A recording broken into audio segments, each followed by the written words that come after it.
Well, it is 6 p.m. and I think we might be ready to start. For those that are working the IT and those that are helping with facilitation and moderation of this event, I'd like to say good evening, everyone. Good evening, candidates and community members. Welcome to the National Association for the Advancement of Colored People 2021 Municipal Candidate Forum.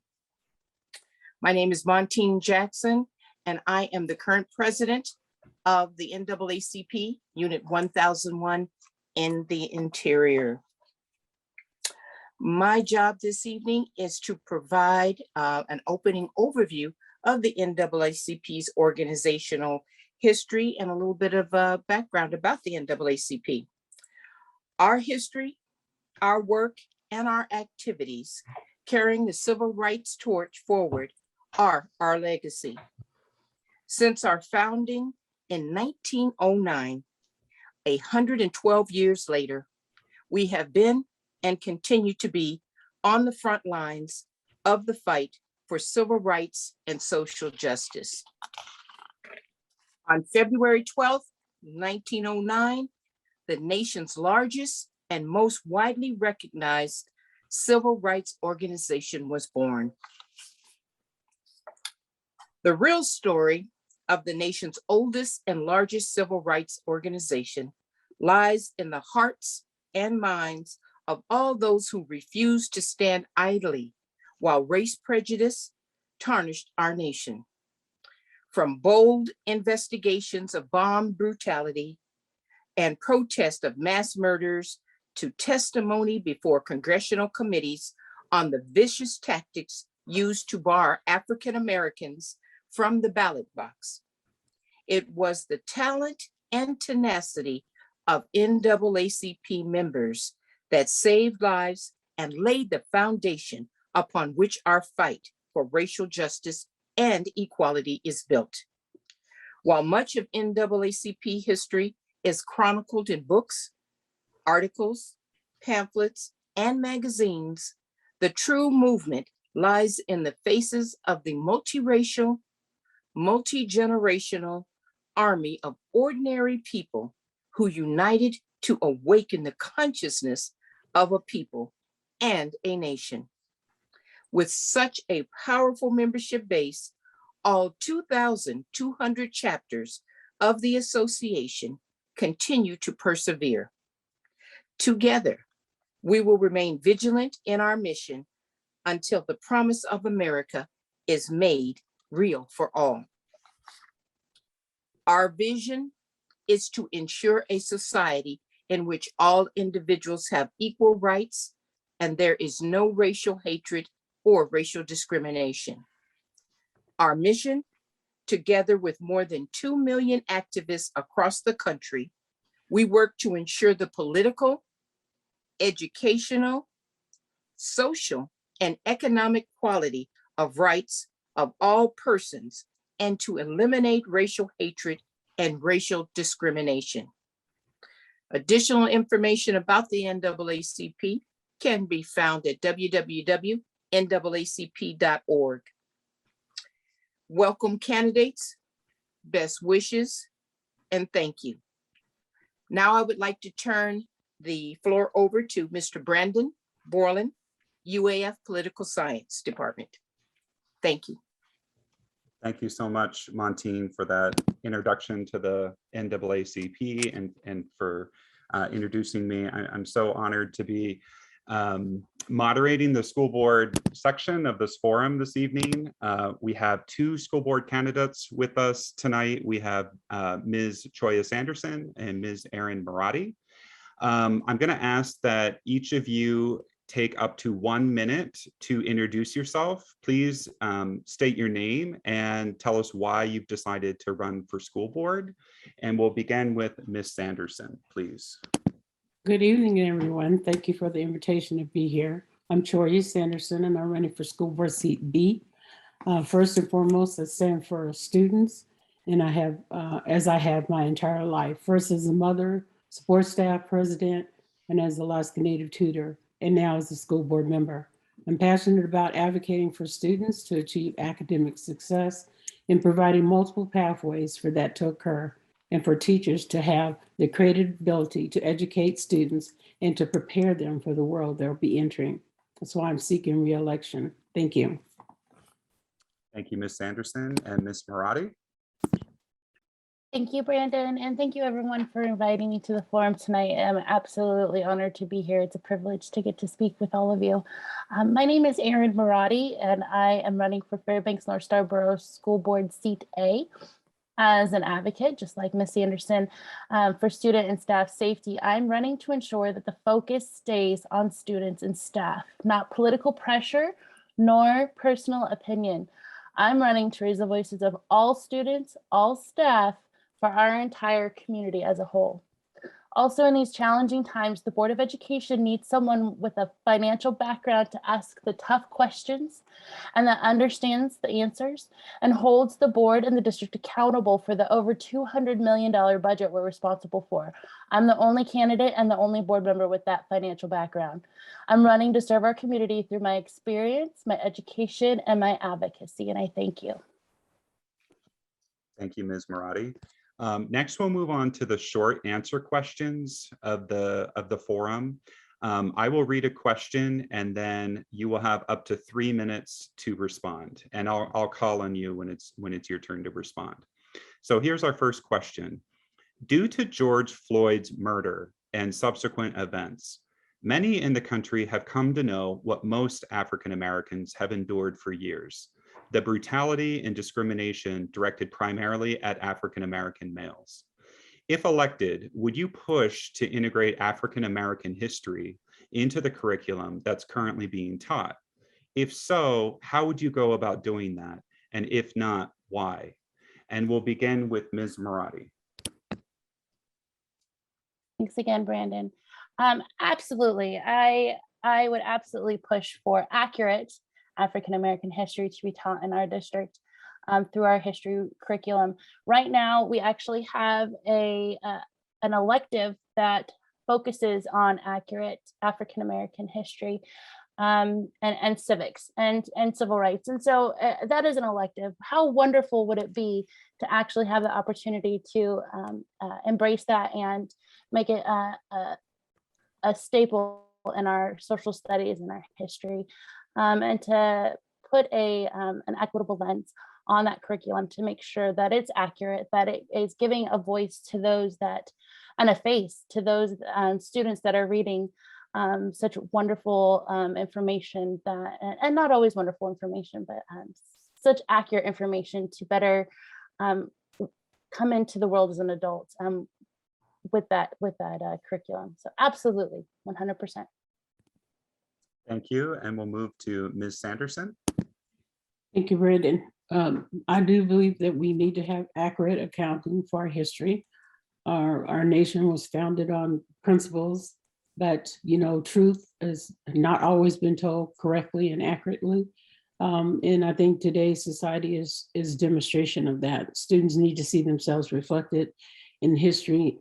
We all come from a very diverse cultural background, and that is the fabric. That cultural background is the fabric of what made America the place that it is today. And so we started, I think the district made effort by doing the language arts revision, where we did add some electives for students to study, and with the emphasis, so it gives a student a really nice way that they can, focus on, if they're doing the language portion, on Black literature, Black poetry, the Renaissance. And so they can bring all those pieces together and study the Black poets. So it's just a small beginning of what the district has worked on. But I do believe that we need to, I can't wait for another movie to come out to find out that African Americans did something and contributed to the fabric of our country. That needs to be reflected in our history books and in our curriculum for students. Thank you. Thank you very much. Our second question is this. As a nonpartisan school board member who represents people of all different backgrounds, political ideologies, and beliefs, how will you ensure that all students are receiving an equitable and high-quality education that prepares them to be contributing members of our society? And we'll begin with Ms. Sanderson. I think it's very important, Brendan, that we continue to hold those cultural responsive conversations. I do believe we have to have stakeholders that have value in this to see that it is accomplished. Researching and bringing experts in the field to guide us, to present the evidence and literature or in policies and strategies that we can use to implement in the district to make these things more accessible. That's just one way I think that we can accomplish that. Thank you. And Ms. Marati? Thanks. That's a great question and good answer, Ms. Anderson. Hard to follow. The board is responsible for things like the budget, curriculum, policy. Each of these areas have the potential for changing the equity gap in our district for good or for bad, right? We allocate funds in response to stakeholders' feedback and priorities, and we follow our district strategic plan that all currently have a focus on closing opportunity gaps while increasing student outcomes and achievement for all students. So we're privileged to have things like one-to-one device to student ratio, and we currently offer nutrition services to all students regardless of socioeconomic status. We have also focused on students by hiring social service managers that then can identify and address equity gaps by connecting students with needed resources. So as a board member, we must be certain that all funding, staffing, materials, equipment, supplies, all resources are carefully established with an equity lens. We need highly qualified staff and facilities, including our learning environments and technology, and that all has to be dispersed with racial equity considerations. Thank you very much. Our third question is, the state of Alaska completed a survey and produced a report concerning the recruitment and retention of teachers statewide. The report shows that school staff members do not represent the community demographics. What changes can the school board make to promote diversity in recruitment, hiring, and retention of staff? And we'll begin with Ms. Marati. Thank you, Mr. Boylan. I've actually had experience as one of your board members working with the NAACP, listening to the NAACP comment and provide us feedback on the disparity of diversity in our hiring and current staffing situation. We also get a report every year. I wish it was more often, on the demographics of our educators and our staff. And every year, I hope for improvement, and every year I don't see it. And every year I come back to our board and our district and I demand a sharper focus. I demand collaboration with the NAACP, and I advocate for higher levels of diversity, not only in our in each school site, but as a district as a whole. We have issues. We have a lack of racial diversity. We have a lack of gender diversity. We have a lack of ability diversity. We have to make our schools more diverse so that, again, I think Ms. Anderson said it earlier, our students need to be able to see themselves in the faces of our educators. And until then, I'm going to fight to make sure that that happens someday. Thank you, Ms. Marati. And Ms. Sanderson? Would you repeat the question again? Sure, no problem. The state of Alaska completed a survey and produced a report concerning the recruitment and retention of teachers statewide. The report shows that school staff members do not represent the community demographics. What changes can the school board make to promote diversity in recruitment, hiring, and retention of staff? Okay, thank you, Brendan. Yeah. I think the district has started in the direction with its diversity, equity, and inclusion presenter. I can't think of the right word, but the training that is being provided by Mr. Gaskin I think that this is a beginning. Our district is not, it's not the first approach that the district has used. We used to do something called race and healing, and that was impactful after that whole series of staff being trained and being exposed to the race and healing. We did some work and started some work on our discipline policies, because that's a situation that's never been how it needed to be, and there's disparity there. And so dealing with those policies, that made a difference. That was the beginning. I think as the training moves forward and more stakeholders, and I think that's a real key, we have to have stakeholders that are part of our community who see these disparities and may have expertise in the field that can help us bridge this gap. Our hiring right now, we have 72% of Caucasian females are in leadership roles within our district. So we are going to have to, I believe, grow our own diversity in staff. We used to have something called support staff to teacher program.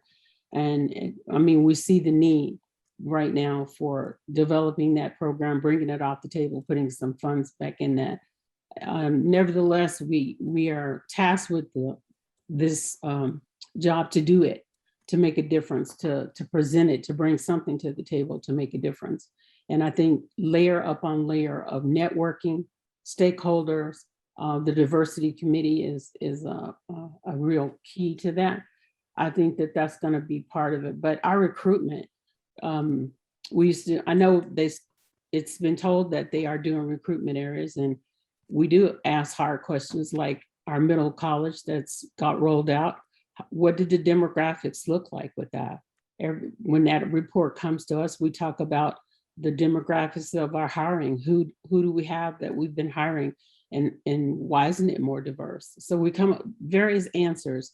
But I think an untapped source for us would be our military. We have military wives and husbands and spouses and families that come. Surely there must be some educators within that diverse group of military people that we could tap into. And I think it's an untapped source. And then I think we should continue at the ASB level, which is our state level, is to continue to recruit.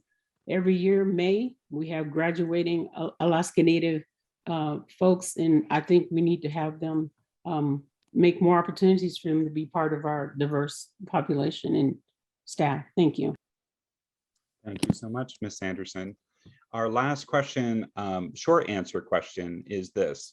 What, if anything, will you do to ensure our students, staff, and administrators are safe during the COVID-19 pandemic? And we'll begin with Ms. Sanderson. Well, I believe that the two of us have demonstrated that we want to follow the guidelines. We want to have mitigating plans put in place. We want to make sure that there's personal protection devices. We want to make sure that, and I think the district now has added rapid testing on site. The supplies were ordered, so they should be in every school.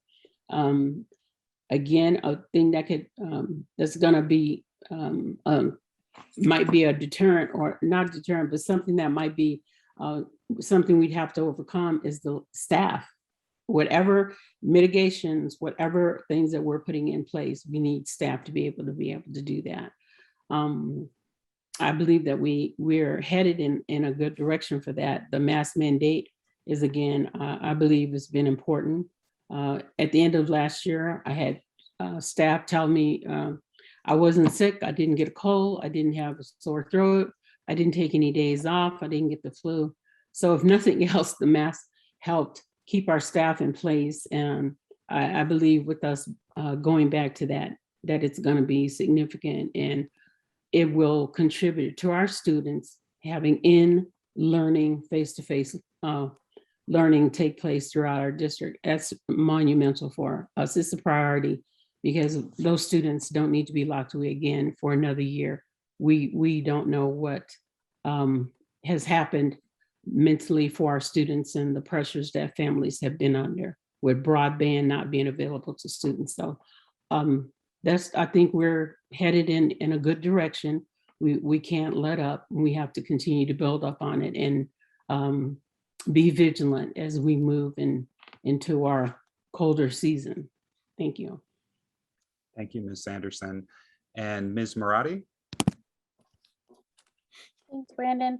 I think everyone knows that Ms. Anderson and I have fought relentlessly for the safety of our students, specifically recently universal masking. And we've been fighting for that since COVID first came to town. I've put all of my resources, time, and energy into maintaining a safe place for our staff and our students to grow.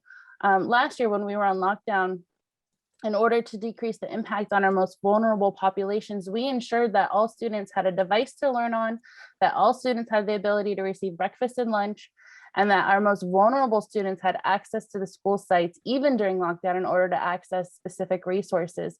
If that time were to come again, we would always make sure that, that our students had the ability to learn and had equitable access to an excellent education that we are mandated to provide, and in a safe way though.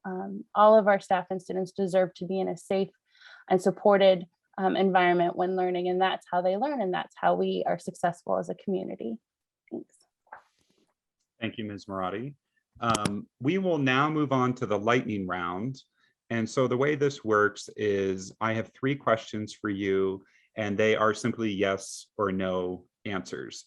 So I'll read the question and then I'll call on you each just to say yes or no. The first question is this: would you support additional funding to develop and implement a curriculum on African American studies for grades K through 12? And we'll begin with Ms. Marati. Absolutely, yes. Ms. Sanderson. Yes. Question number 2. Students across the state have tested low on proficiency testing, PEAKS testing, for example, due in part to numerous problems within the test. Do you think the test can be improved with regard to equality and equity? Ms. Sanderson. No, I don't. Ms. Marati. In a perfect world, yes. And our third question is, do you support a diverse book list for K through 12 that represents and normalizes the experiences of BIPOC and LGBTQ+ persons? Ms. Marati. Yep, as an LGBTQ person, I absolutely support that. And Ms. Sanderson. I think we need to reflect the population of the students we serve. Thank you. Thank you to you both. So in closing, each of you has up to 3 minutes just to make any final comments. And we'll begin with you, Ms. Marati. Thank you. It's been an honor to be your board treasurer for the last 3 years. I have done everything I can to put an emphasis on the safety and the social and emotional supports for our students. And I will continue to do that. I come to you with a financial background, and I come to you with an eager ear to listen to the experts, to the stakeholders, to our community, to the feedback. That's how I make my decisions. And if you've supported the financial responsibility, the collaborative work that I've provided, and the sharp focus on staff and students, then I need your support on October 5th for re-election. I am the logical choice. I am the experienced choice, and I'm here to lead this district again for another 3 years. Thank you, and whatever you do, please get out the vote. Our next generation is depending on us to make the right choice, to elect an official that will help them learn and grow and thrive in this community. Thank you. Thank you, Ms. Marati. And Ms. Sanderson. Thank you, Brendan. So for myself, again, Troy Sanderson, seeking re-election for school seat B. In the past 3 years, I've sought out guidance and accurate information from experts in the field. I'm an active member of the community, and I've been involved in community organizations and causes. My experience and expertise comes in knowing what schools need, because I've worked in the district for 34+ years. I understand and see how the curriculum is being taught. I've worked with parents at every level, and I understand the critical need of students who need help. I stand for quality public schools for all kids, regardless of the zip code that they live in. I'm invested in this community, a 47 years resident of North Pole. I've represented this school district as past president, 2014 Education Support Professional of the Year on a national level. I'm past board of directors for the NEA Alaska. I'm currently sitting on the Alaska Association of School Boards. That's our state organization. And I've worked on the curriculum committee, and I'm on the budget committee and legislative committee. I'm an advocate for, I sat on the task force, the Career Technical Education Task Force for the district, because I look at that as we need pathways that our students can achieve their academic success. Through the CTE program, we've added our aviation component. We've mirrored the North Pole High School automotive at Hutchinson Career Center with a certified teacher. The North Pole component was nationally recognized across our nation, and it was the only certified program for quite a while. Now we have mirrored that at Hutchinson Career Center.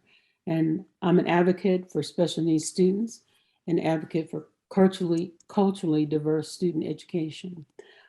I do believe that any shift in the board at this time is going to be critical.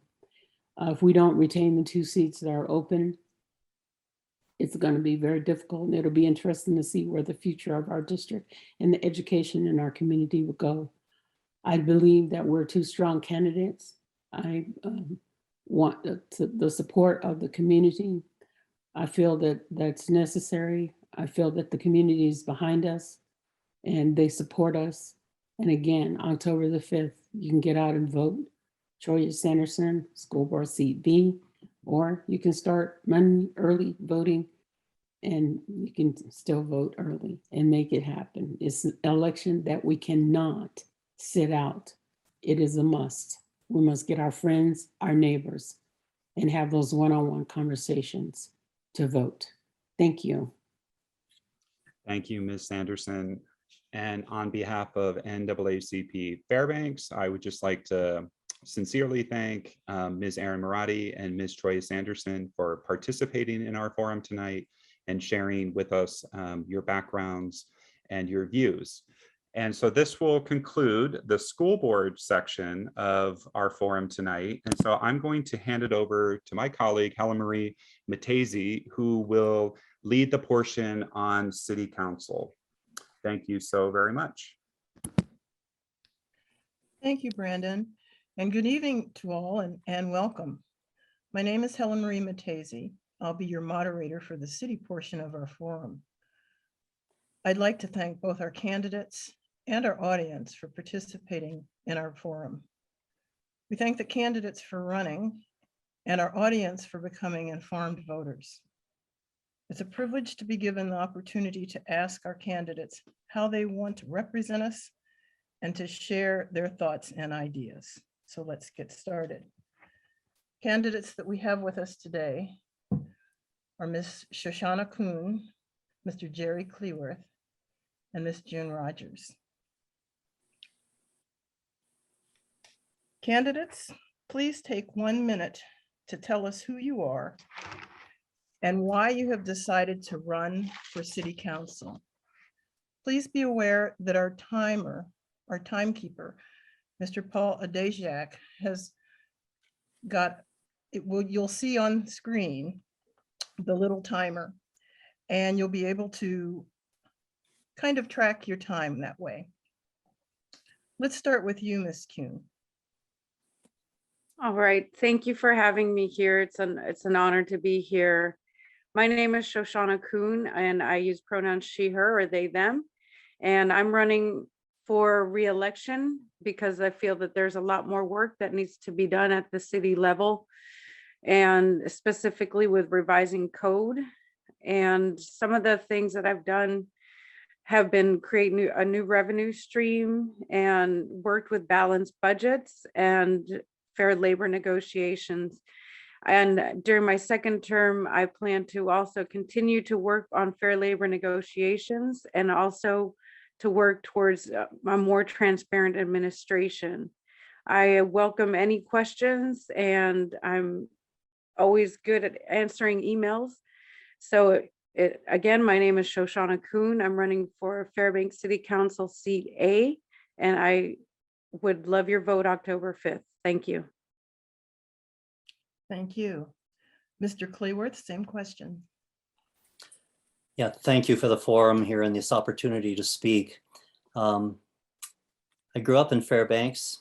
We moved here in 1959 from Juneau with my family. My father took a church here in town. Went to Denali, Maine, and Lathrop, and then to UAF, where I received a degree in business. I worked for 10 years in accounting, and then started my own business in 1980. I've been married for 49 years to my wife, Janice, who is a speech pathologist in the school district here. I first became involved in city politics back in 1987 when I ran for a city council seat. I was fascinated when I attended my first meetings to see and listen to the deliberations at the time. Those are years in which there was a very bleak financial picture for the city. And over the subsequent years, we have done many things to try and improve the city's financial picture, such as balanced budgets, making ourselves a debt-free city, which is something that virtually no city in America can claim anymore, and through many other vehicles that hopefully we can talk about later. Thank you. Thank you. Ms. Rogers?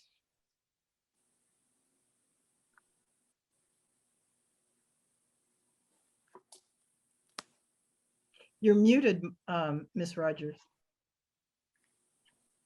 Thought that was being unmuted before I started. Thank you again, all of you, for being here and for all the opportunity for us to all get to know each other better, even though many of us have known each other for a very long time. I've been an advocate for public policy issues since the late 70s, which has prompted many friends and colleagues to urge me to consider public office. And with the event of my retirement from the Fairbanks Arts Association several years ago in 2016, and Mr. Wally's resignation from the City Council, I was appointed to the seat. I first ran in 2016 to retain my appointment, and then in 2018, I was elected to my current position. Serving on the council has been replete with challenge, but the rigors of public service have not deterred me even slightly from seeking re-election. I am extremely and gratefully committed for the opportunity to be able to seek re-election. My time on the council and my civic and professional accomplishments bring a broad experience, and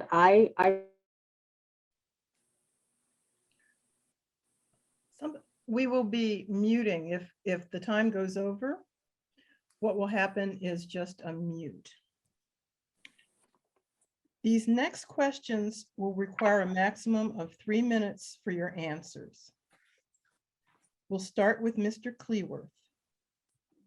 Communities feel safer when they see themselves represented in positions of authority and power. Public safety and city employees should be a reflection of the community that they serve and protect.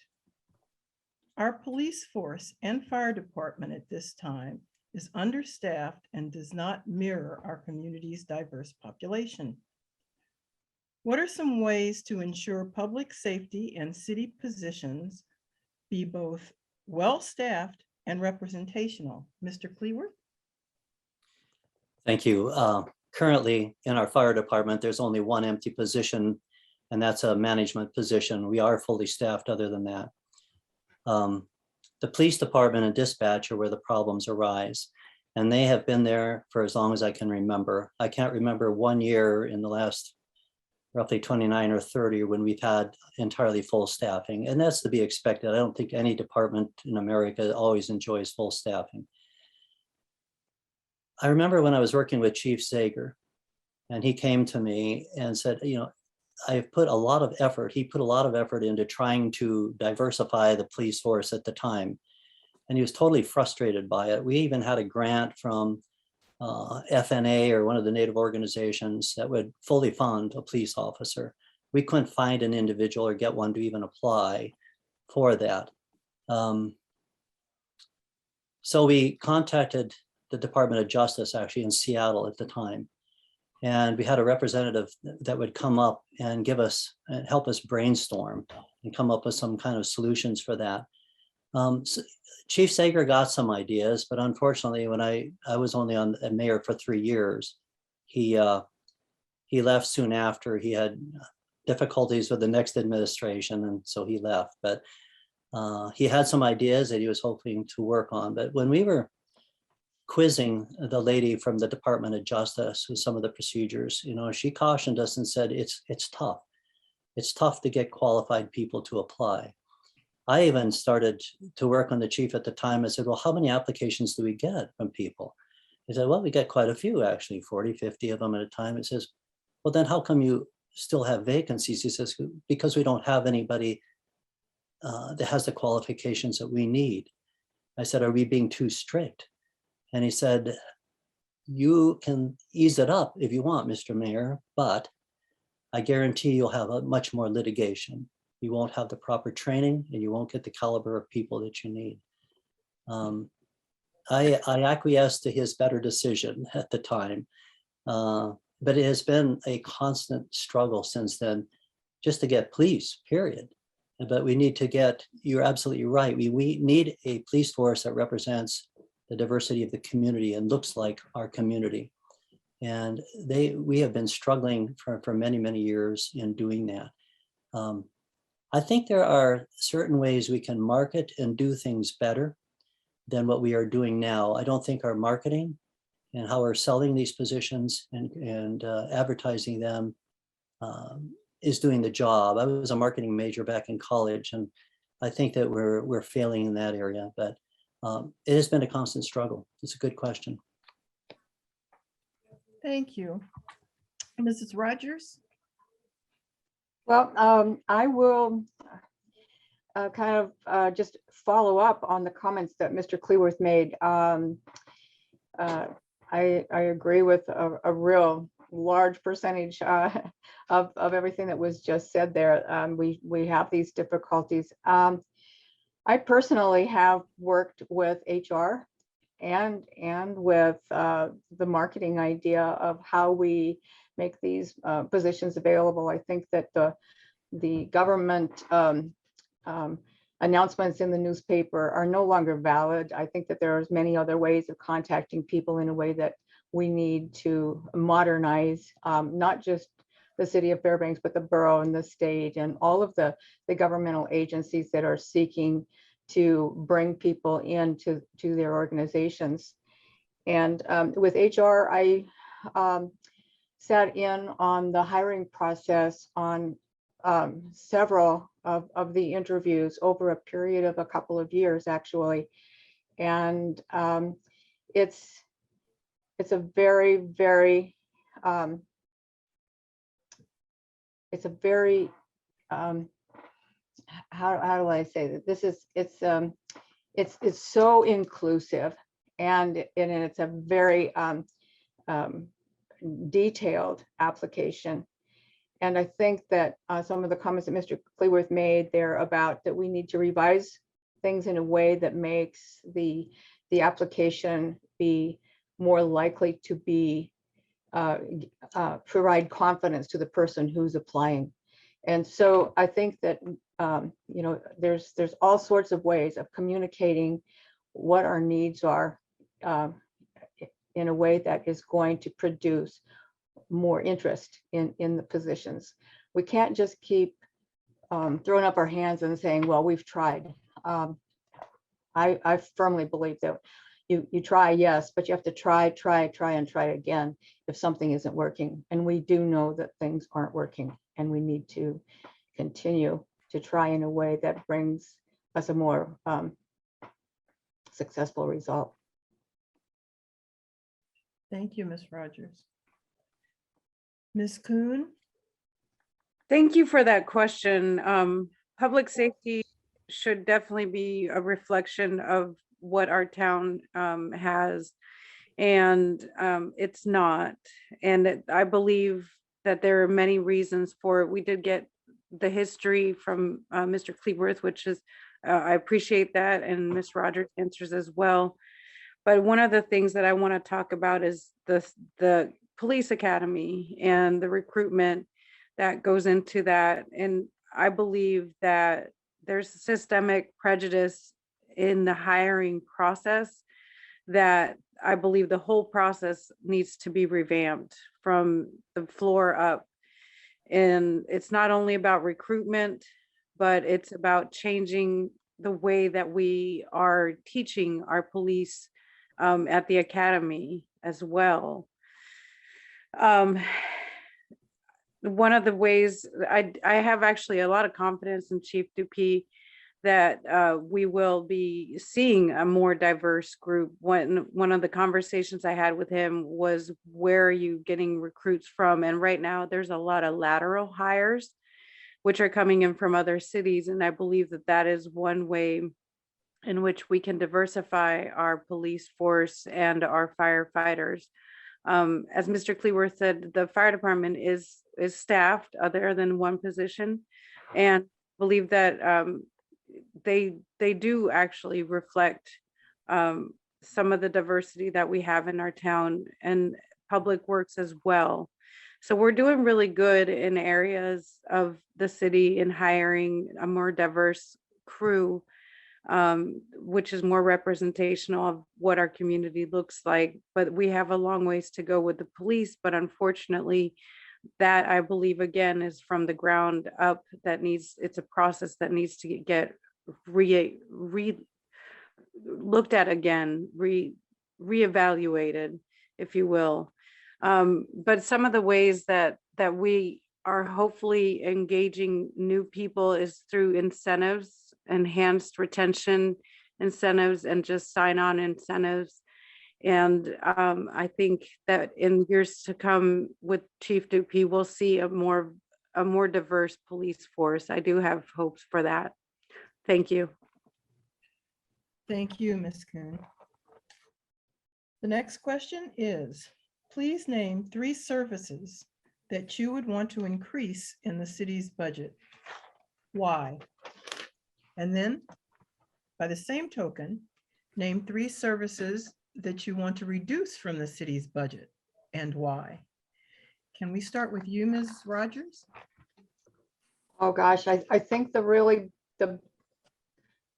big responsibility that just kind of is a boondoggle for us every year, because we never quite know what our loads are going to be and how long of a season we're going to have is snow plowing.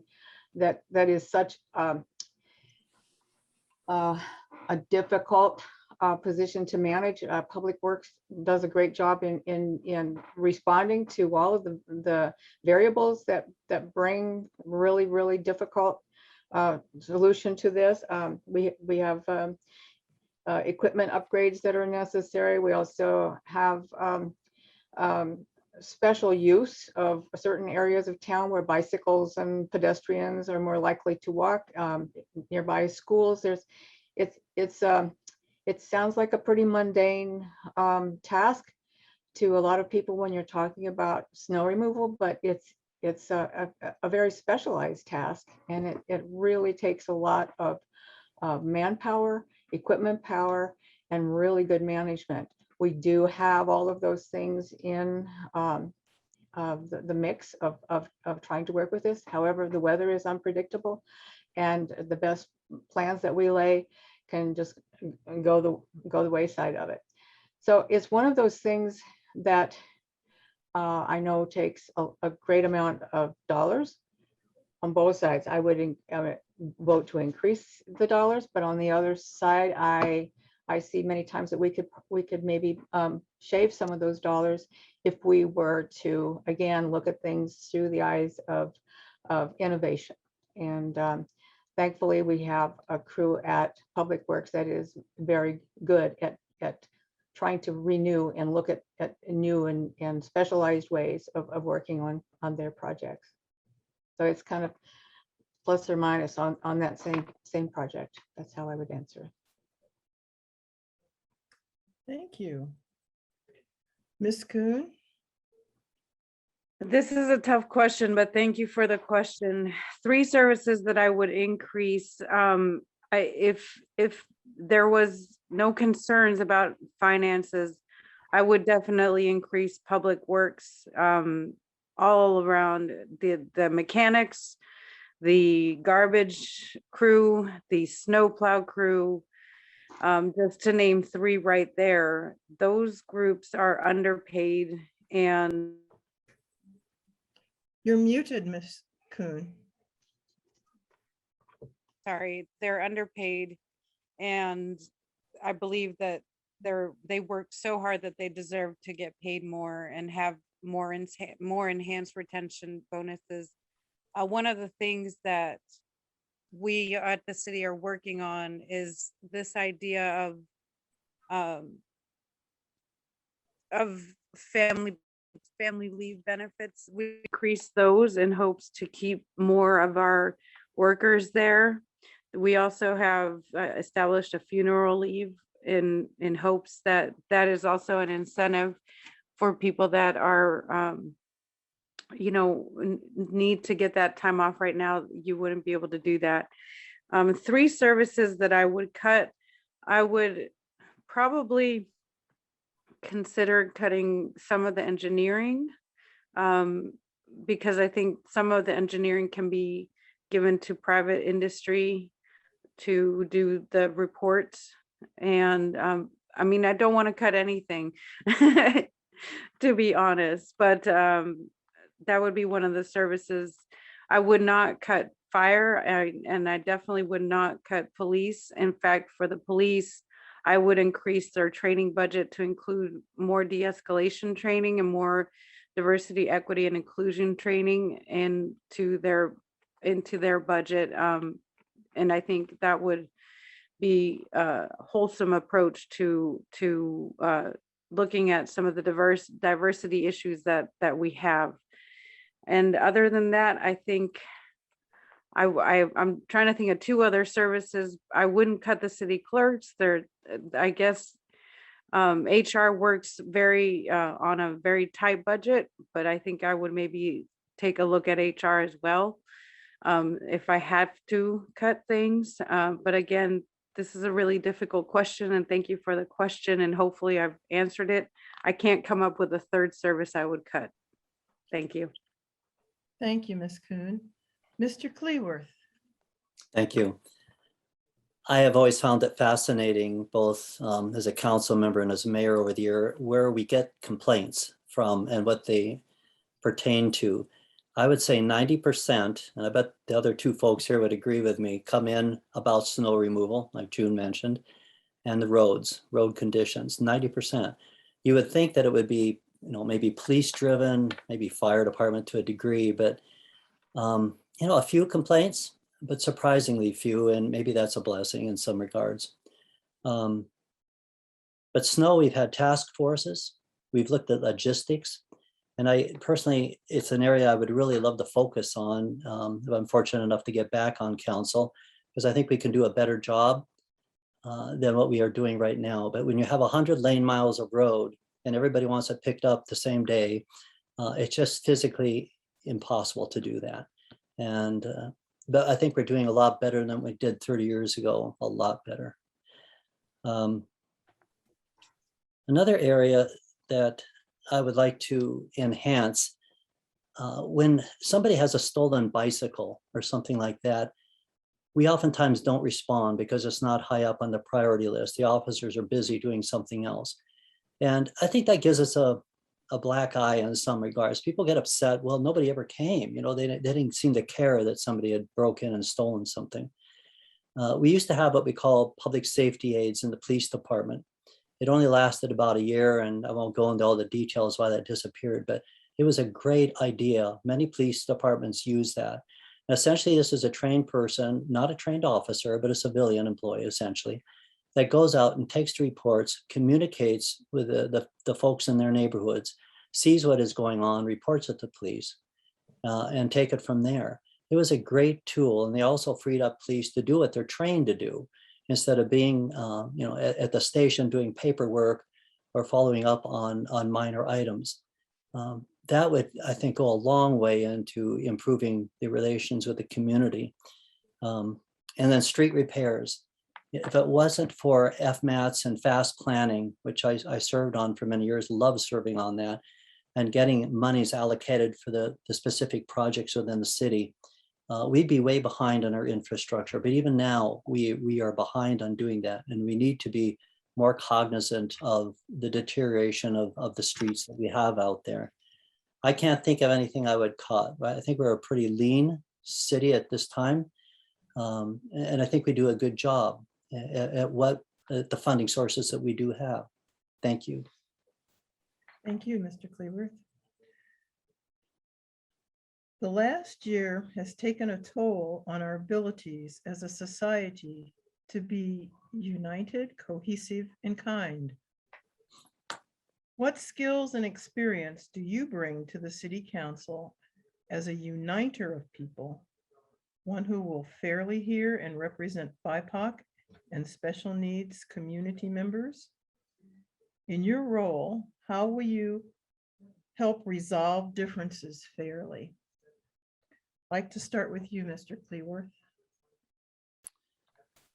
I think the first step is just having a civil discourse. You cannot, go in and with an opinion that it's my way or the highway. You have to listen. Oftentimes found it when somebody had a complaint, all they really wanted to do is just talk to you.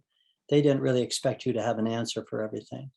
But our society, you are right. It seems like we've become more and more polarized, and it's either you're of the wrong political persuasion, you're of the wrong this or the wrong that, and I don't understand that. One of the things I really enjoy is to talk to people that I know that I don't agree with all the time, and hearing their point of view and having a great dialogue. I think it's rather boring when you surround yourself with people who all think the same. At the city, I think for all the council members, the two here and the ones we had, we have always been extremely respectful for people coming up and giving testimony. When I used to give testimony at the borough and other places, I felt rather intimidated at times. And oftentimes, especially at the assembly in those years, they would always try and quiz you and argue with you, but they would do it by asking the question, are you aware of that? And so they would form it in a word of a question so that they could then take you on a little bit. And that's intimidating to a lot of people giving testimony. And I've always appreciated at the council where you try to make people feel welcome. If they run out of time, I think every council member has given them another minute or whatever it takes for them to wrap up what they're going to say. And I applaud the council members for doing that as the years have gone by. And that needs to remain that way. I've always heard from people after they give testimony that the city seemed to be a friendly place to come to, and they did not feel intimidated. And it's really important for elected officials to know how scary it is to get up and speak in front of people. And even though I have done that for 30 years in the political arena, I still find myself getting up at a borough meeting sometimes and I go, this is not as fun as you would hope it is, But even they're doing a lot better. I think it starts with each one of us individually, just having the respect for the other person, listen, and have a civil dialogue. Thank you. Thank you. Ms. Kuhn? As Mr. Cleworth said, I think I agree with the part that it is listening. Listening is key to understanding what's going on and getting down to the root of the problems.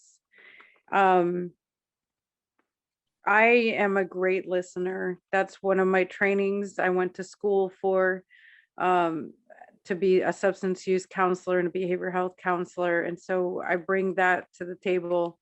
And it's very important to not only listen to the person that's in front of you, but seek out people and organizations such as NAACP and become part of those organizations so you can be part of the dialogue in a more diverse way.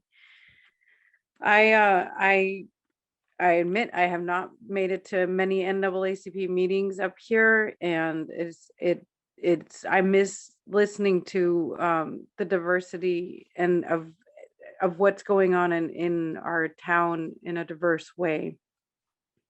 One of the ways that I try to resolve differences with LGBTQ was through introducing the non-discrimination ordinance. And that was intended to bring some unity to the community. Unfortunately, what happened was it divided the community, and it left part of the community very solemn. And I still, to this day, have people ask, when are we going to reintroduce the non-discrimination ordinance, which covered all race, gender identification, sexual identification, and so forth. And during that time, it was very difficult, but I listened to all the emails, I read all the emails, and I listened to other people. And I had a very brash conversation in which I was talking with someone who is a very conservative individual, but we talked for a good 45 minutes about their feelings towards the non-discrimination ordinances and why they didn't support it. And it was a great conversation. And that's how, and they were BIPOC, person of color, but they were very upset. And so the thing that I did was listen and just let them know that it wouldn't affect them the way that they were concerned that it would affect them. Thank you. Thank you. Ms. Rogers? Well, I ascribe to being a responsive and respectable, respectful is what I'm trying to say. I'm tripping over my pronunciation there. Service to the community is kind of primary and central to all of my decision making. And I have long believed, since I was a very, very young person in this wonderful community where I grew up, that one person can make a difference. That's something that my father used to, I'm very grateful that my father always allowed me to speak to him about any topic that that was on my mind, whether he agreed with me or not. And he used to over and over and over explain to me that my thinking that one person can make a difference was kind of folly, and that perhaps I should reconsider because it was not likely to be successful. It wasn't until my father was very close to 80 years old and I was visiting him when he made a statement to me one day about how he finally understood what I was talking about. It took me that long to convince this person that I was very close to that our reaching out to each other is essential, it's effective, and it's necessary. And he was finally persuaded. If any of you go into McCafferty's and you go into the bathroom, this is a very strange comment here. My self-portrait is on the floor. I put together all of the essentials in there myself. And the tile has a section that looks like a tile throw rug on the way in, because my grandmother always had those in her home, and McCafferty's was named after her. And there's a single little tile in the middle of that throw rug that gets walked on every day. And it's my way of saying, you can't take hurts and a whole lot of things too seriously. You have to constantly be going forward, forward, forward. And so that's my self-portrait, is that little square in the middle of that throw rug in the public restroom of my business. And that's kind of a strange story, I know, but I so firmly believe that this united, cohesive, and being kind, that we all have the ability to do that. We just need to do it, and we need to remember to do it over and over and over and over. I see the time, so I'm stopping talking. Thank you.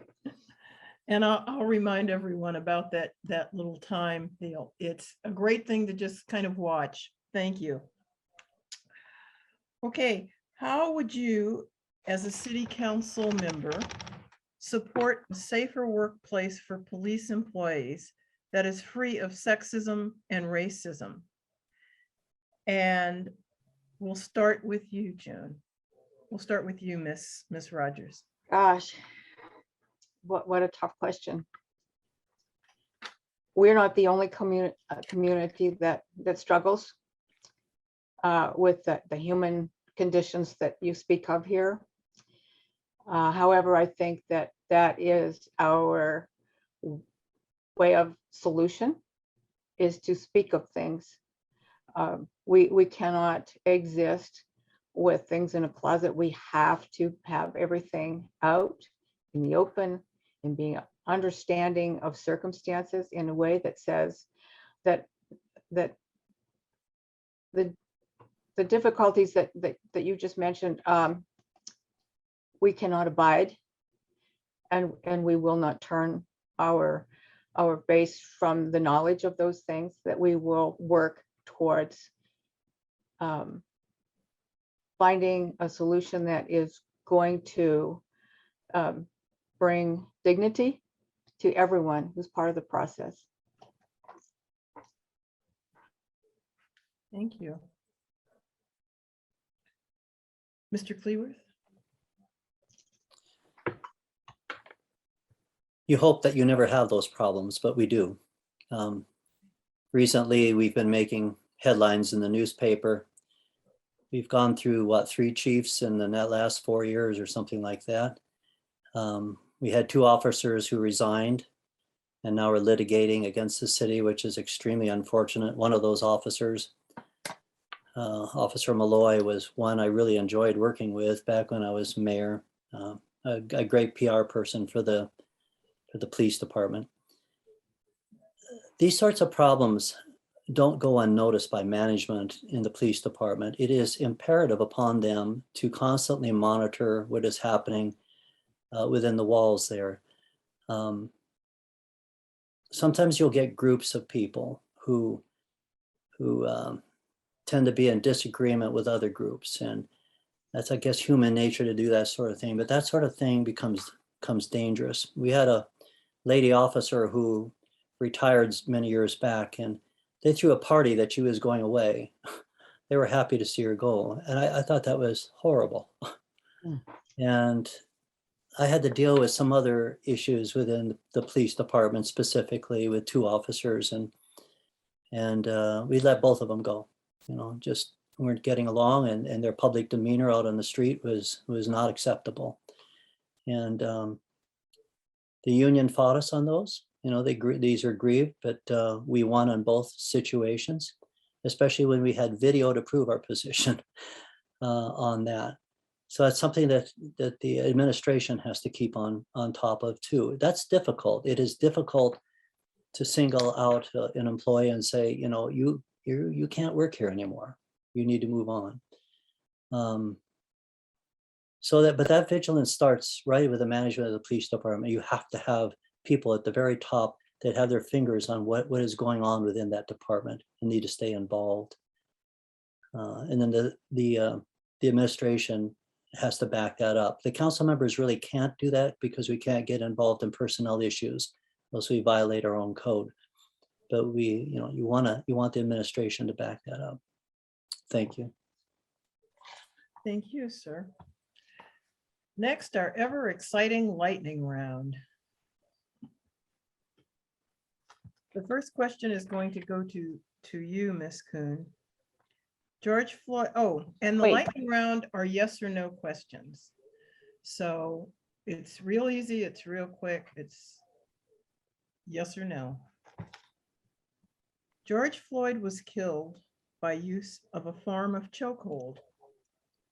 Should chokeholds be banned from use by our police department? Yes. Mr. Cleworth, Yes, absolutely. Ms. Rogers, Yes, and it's my understanding that they actually already are.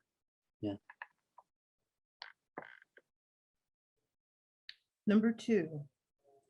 And we'll start with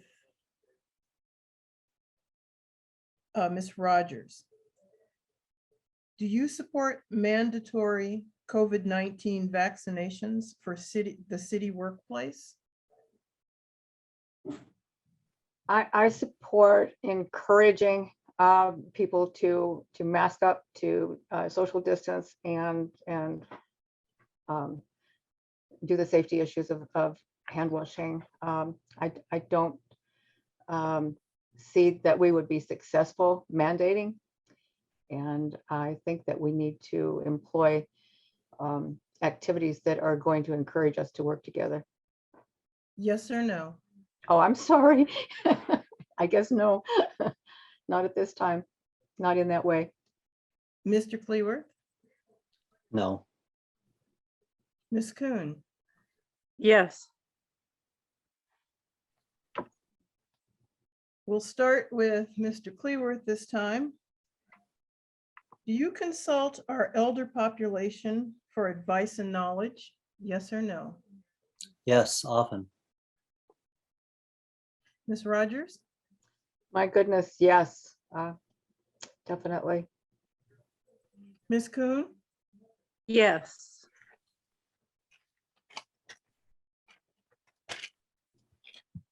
thank you. We're narrowing Out it. a bit. Okay, go ahead. Thank you. We're narrowing it down now to our 3-minute closing. So please tell us what you would like us to know. Tell us what the questions have missed about you. Let's start with you, Ms. Kuhn.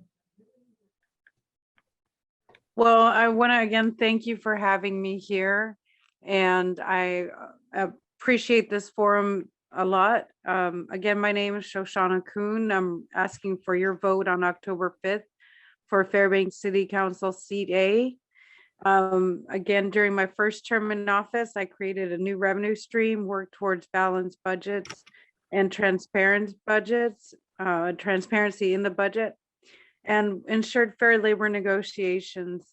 In my second term, I'm going to remain focused on fiscal responsibility, push for more transparency in our administration, and bring more unity to our community through open dialogues and working with groups such as Native Movement, NAACP, FNAACP, and as well as working more closely with the suicide prevention work group and the homeless and housing coordination efforts. And I would like to get more involved with those. You should vote for me because I do believe in progress. Like I said, I'm revising code and removing code that is archaic or that is targeted only towards a certain area of our city. I believe that those ordinances are a sign of systemic injustice, and that's why I want to remove them. I would also appreciate your vote on October 5th to support transparency in our administration, to understand better what's going on with recruitment and retention.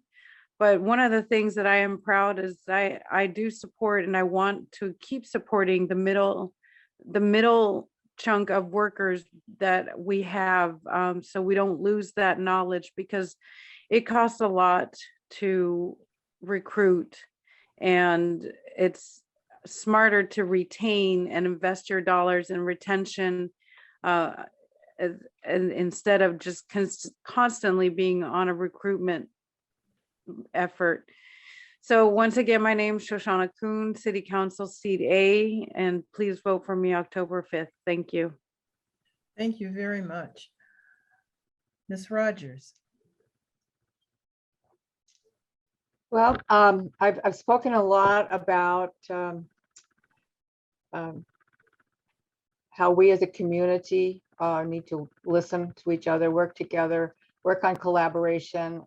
Anyone who's listened to me over the years knows that I regularly speak to that as a solution for a lot of the things that our city is coming up against. And in that regard, I'm not just speaking about these things. I have made a real definite commitment during my time of being on the council. I have worked with and through the Diversity Council, which was my first appointment prior to being on the council. I worked with housing and homeless. I've worked with the prisoner reentry programs, with the suicide prevention work groups, opioid work group, and the Crisis Now. I've worked on the legislation advocacy committee, Sister City work group, several of the groups that I've tried to bring together in a way that they work together and not having the silos. I worked for many years with the arts and cultural community in a way that brought 44 organizations under one umbrella in order to work more cohesively, more effectively, with less repeat budgets and that sort of thing. And so that's the type of message that I've been bringing to a lot of the social service groups, is that you cannot work in isolation. You have to work together, especially so in such a small community. And these are not just campaign promises. I have a very healthy aversion, I guess, to campaign promises. I think that they are too easily spoken and not very easily followed through. I am firmly for following through, getting involved with the necessary remedies that our community is facing, and I pledge to continue to work on in that fashion. I have I'm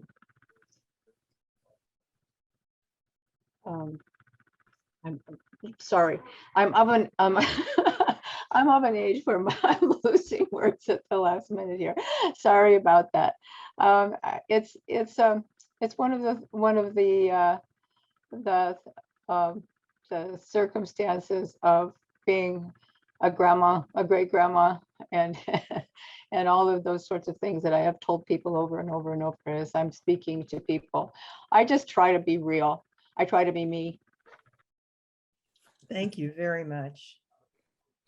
Mr. Cleworth. Well, thank you. I love community service. I believe in it. I've always enjoyed, serving as a city council member. I've done that, I think, for 26 years. One term as a city mayor. And when I ran for city mayor, I said I'd only be there one term and do the best job that I hopefully could do. We've come a long way as a city. When I first got on, as I mentioned earlier, we had really no financial policy. A balanced budget was something that people just laughed at. We'd always get money from Juno, right? We didn't have to worry about that sort of thing. But we hit a wall, and we hit a wall hard. And we had to start becoming much better fiscal stewards and planners at the city. Not only did we do that, we became a debt-free city. We protect our general fund so that we have no tax flow or cash flow issues during the year.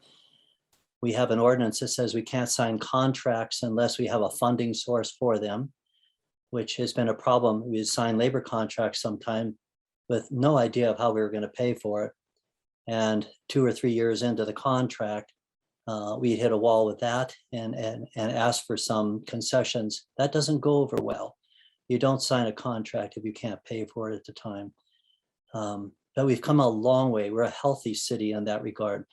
But we need to be absolutely on top of what we're doing with infrastructure too. The university taught me a lesson. I love history, and I like looking what other municipalities and organizations do. When they got behind on their deferred maintenance, it was extremely painful for them to catch up. The borough, as we all know, has been going through that also. We set up a capital fund years ago to address just that need, to have funds there for emergencies when a snowblower breaks and things like that. On the FMAS committee and fast planning, which I served on, constantly looking and fighting for funds for the city of Fairbanks, for better ADA compliance on the sidewalks, fixing the streets, that sort of thing. I love being on that committee because you could take a germ of an idea and you could see it through to fruition. June and I served on the Cushman Street project when we had some ideas and we saw that and it won an award in the end for the street design and the infrastructure that we did under that. That's fun. I love doing that sort of thing. Taking care of the employees is also very important. I'm running out of time here, but while I was mayor, I had no staff turnover with my department heads. I loved working with them, a great joy. And we need to do that again. It hasn't always been that way. You just need to provide a good environment and treat those calls that we get, those complaints, seriously. I ask for your consideration on October 5th. If you have any questions, please. Thank you, Mr. Cleworth. Thank you to you all. Thanks again for your willingness to take your time to run for public office and to join us here and answer our questions. We're going to turn the program over now for the questions that are going to be asked of the assembly candidates. And for that, the next person up will be Ms. Brooke Cubby. Good evening, everybody. My name is Brooke. I am a graduate student at the University of Alaska Fairbanks. And I'm really excited to be here today. This next portion is for the Borough Assembly, and we'll start with introductions. I believe we have 4 people here today. David Gutenberg, Savannah Fletcher, Lance Roberts, and Kristen Kelly. Please introduce yourself as you would to a large group of people, including your name and why you'd like to run for the Borough Assembly. You'll each have 1 minute. And let's start out with Lance Roberts. Howdy. I was born and raised in Fairbanks. Most of my family's still up here. Got a wonderful wife, married a few years ago and rescued her from the blue state of New Jersey and brought her up here, and she loves it. So get hooked on the sun and all that other stuff. So I was on the assembly 2 terms before, and I focus on the stuff that I found that matters. I took lots of constituent calls. In fact, I did over 100 ordinances and resolutions, more than anyone's ever done on the assembly. And most of that came from constituent concerns. They bring up an issue and we see, okay, there's something wrong with the system here. What can we do about it? So knowing that and knowing what is really important with borough government, I'm definitely going to work to lower taxes because the tax burden is way too high in Fairbanks. All taxes in general pile onto each other, but certainly property taxes.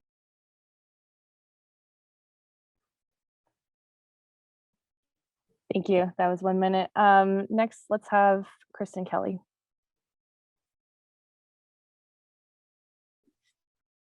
Hi, and thank you for having me tonight. This is really a great honor to be here.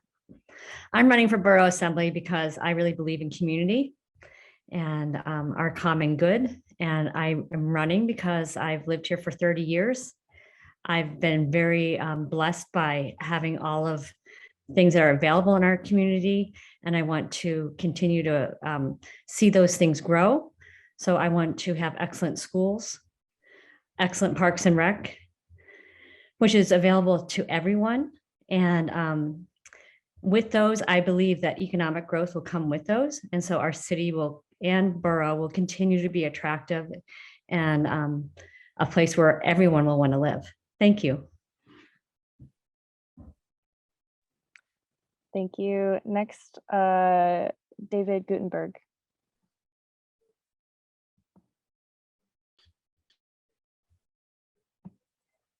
$52 years. I worked 25 years out of the laborers union and retired.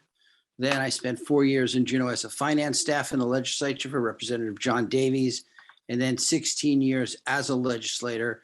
And when I didn't run for re-election in 2018, I thought I could sit back and enjoy this wonderful town that I've called my home all these years. But that was not to be. People convinced me that I needed to step forward again and serve locally. And I'm here to make sure that Fairbanks is a great place to live. We have great opportunities and we raise great kids. Great, thank you. Also, is it Guttenberg? Yes, it's David Guttenberg. Guttenberg, thank you. Savannah Fletcher. Good evening, and thank you so much for hosting to all the NAACP. My name is Savannah Fletcher, and I'm running for seat F on the Borough Assembly. And I live here in town with my fiance and my sled dogs. We're actually getting married the same day as same week as the election, not the same day, thank goodness. I serve in town as a nonprofit attorney representing low-income individuals and tribes here in mainly child welfare matters, but really critical instances and trying to keep our families whole and healthy.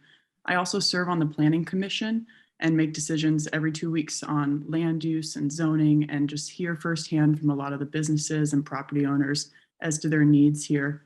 And I'm running for Borough Assembly because I really want to use these skills and experience to give back to the community that's given so much to me. I'm eager to get internet and broadband access borough-wide, to keep housing affordable, and to really strengthen our public goods and resources. So thank you for listening tonight.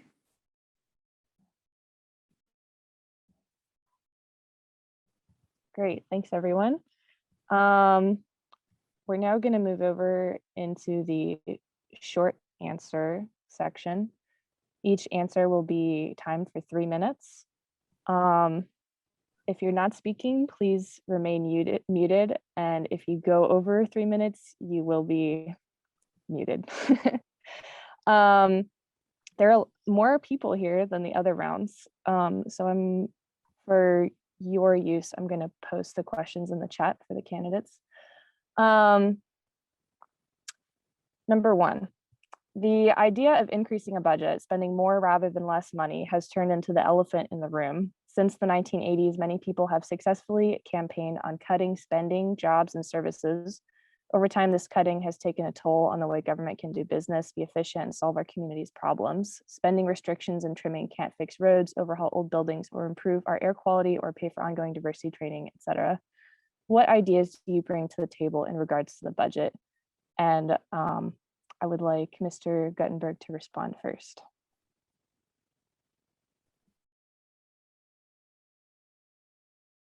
I was reading the question that just popped up again. Well, I'm not going to start off by saying I'm going to cut the budget, and I'm not going to start off by saying I'm going to increase the budget, because those are not productive answers or productive ways to manage a borough or any public entity.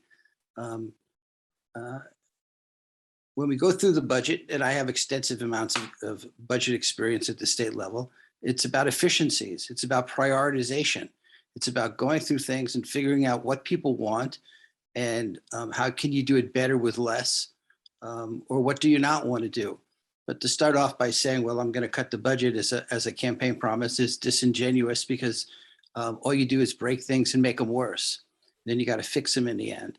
So my perspective on the budget is to make sure it's lean and mean, and that we're delivering the services to the people in Fairbanks that they want.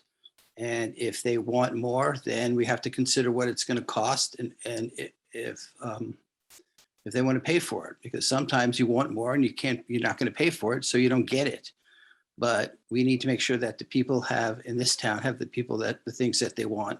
There's a lot of things that happen here that people do for themselves, and that's a great part of what Fairbanks is. And our trails and recreational opportunities are clearly a big part of what happens here, because this is a great place to live, and we want to support in many ways what they're doing.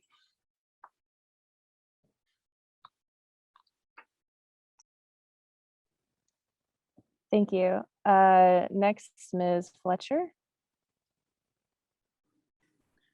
Thank you for this question. I feel similarly to Mr. Guttenberg that it's really about getting into the nitty-gritty details and the specific things that go into operating our government and our borough effectively. And if you miss those nuanced details, then we're really kind of missing the point of how we can best serve our people. I think one big priority for me is maintaining the infrastructure we currently have and making sure that we take care of that. We've seen some major community centers, such as those in Pioneer Park, that have had to close due to not being maintained adequately and not remaining safe. And if we don't put in the money now to keep our infrastructure thriving and up to date and really serving the uses we have today, then we're just going to pay more for it later. And we're going to lose really important services now that will make families want to leave and move elsewhere. I've spoken with parents recently who have kids who play sports, for example, and our soccer fields at Davis or the ice hockey rink options we have. These are serious considerations. And if we invest in these places, that means their kids will stay here for their club and select sports. Whereas right now, families are contemplating moving to Anchorage or moving out of the state to pursue some of these dreams and make their lives feel whole and worthwhile. So we need to really think through, what does it mean to cut the public services and goods that we provide as a borough? And it's really to the detriment of our community to slash things wholesale without thinking, how can we find efficiencies? But I am here to make sure our government also is run effectively and efficiently. Recently on the Planning Commission, we've reviewed daycare licensing, and it's been a really onerous process for local families running their own daycares in their homes. And they've had to go through not only rigorous state regulation, but then come through a local process that really we want to encourage daycare. We have a major lack of daycare, and it's a long waiting list no matter which young family you speak with to get daycare for their kids, and that means they can't go work. So this is something we want to encourage here and not further hold back. And recently the Assembly's actually reviewed an ordinance to make it easier to get approval for certain daycare facilities. And you no longer have to come before the Planning Commission for certain daycare licensing approvals and go through an intimidating, costly, and lengthier process. This saves our borough money, and it saves our individual businesses money. And solutions like that, I'm totally behind. I see other ways to streamline some of this by correlating our regulations with state definitions and making it easier for businesses to thrive. And lastly, I'm just here to listen to the different silos and expertise of individuals who know within their departments where we can make things most efficient and effective. And I promise to bring that in our budgets each year and be really thorough and reasonable when listening and prioritizing what we want to do for our community. Thank you. Thank you, Ms. Fletcher. Next, let's hear from Mr. Roberts.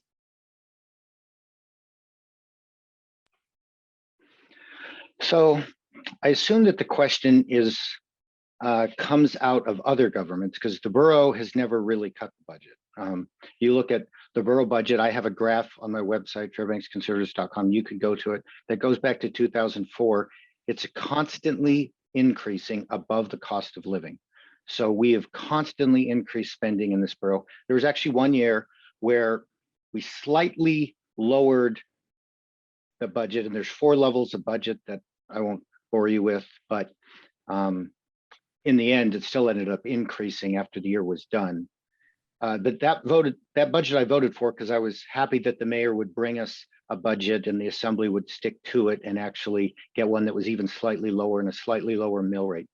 Something most people don't realize is that every time you increase the budget and raise taxes, somebody loses their house. Every single year, people lose their land, they lose their house.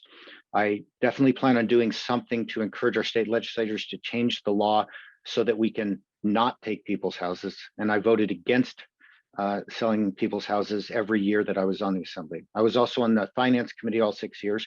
I went through all the budget processes, many hours and many thousands of pages of the borough budget. There's a lot of room. The city has a nice tight budget. The borough, not so much. There's a lot of extra stuff in the borough budget, and it won't be very hard to make some cuts, some reasonable cuts that'll put more money into people's hands, since the legislature has failed us with the PFD that people were using to get by. So I don't know if you guys want a lot of specifics. The one I like to bring up, because it's an easy one, of course, is you've got buses not in town. Most of the buses in town stay pretty busy, but you got buses going way out that have hardly any riders at all. Those cost hundreds of thousands, many hundreds of thousands to run a bus line. So those are certainly ones we can look at. The first 3 years you get federal money, that's really nice, but then after that, you've got to pay for it all on your own, and which means our taxpayers have to pay for it. So I'm very concerned about the taxpayer because I've seen the people who lose their houses. In fact, I thought a great idea that one assemblyman brought up once is that the assembly members should deliver the eviction notices to the people living in those houses so they know just how it feels. It's real money for real people. And so I would definitely work to do what's right for the people and to make sure that the government isn't spending excess money doing stuff just for fun or for somebody else's quality of life, but real stuff. Thanks. Thank you, Mr. Roberts. And lastly, Ms. Kelly. Thank you for the question. First of all, we have a tax cap, and I think the tax cap, I believe in that tax cap because I think it gives property taxpayers safety and knowing that we're going to stay in these boundary lines that have been established and voted on by our borough assembly residents. So when I think of this question, I think of it like in a fiscally responsible way of looking at ways that for things I'd want to increase, I would want to look at things like kind of how they did the Chena Lakes project. The borough used other partners to help take what had been kind of like a graveyard for stolen cars, and they made this beautiful beach trail system, hockey rink. But it wasn't just the borough that did that. They had city, they had the state, and they had federal funds that all went into that. So when I look at places to increase, like in Parks and Rec, I would look for other partners in that as well. I do value services, and I think that it makes us living here a better place to live, and it also will attract other people to live here so that our tax base is actually increased. If more people want to come because we have good schools, we have good Parks and Rec, economic growth will improve and we'll have a larger tax base. So more people in the door, more people paying taxes. Thank you. Thank you. I thought I heard a dog in the background, which was really nice. My husband took the dogs for a walk and they just all got home. So sorry if you see them coming in and out. Our next question is, do you support the change to the Carlson Center to operate as a public community center? Why or why not? And first, I'd like to hear a response from Ms. Fletcher. Great. Thank you for this question. I do support the Carlson Center's move to operate as a public community center. And the largest reason I support it is because it's what the community supported. There was a really extensive public outreach through both like online questionnaires and open houses, and people gave really overwhelming feedback as to what they would love to see in a community center and desiring a place where people could go recreate regularly, indoor playground options, things for people to get through the winter for themselves, no matter your age, for your kids. We've already seen concerts there be successful with the Foo Fighters just a couple weeks ago. And I think this is a good way to bring about more liveliness and opportunity to the community, bring people downtown, keep mental health strong, and really do what government should be doing, which is what the people ask. And it really kind of reflects my core value once on assembly is to listen to what people want and to provide that service.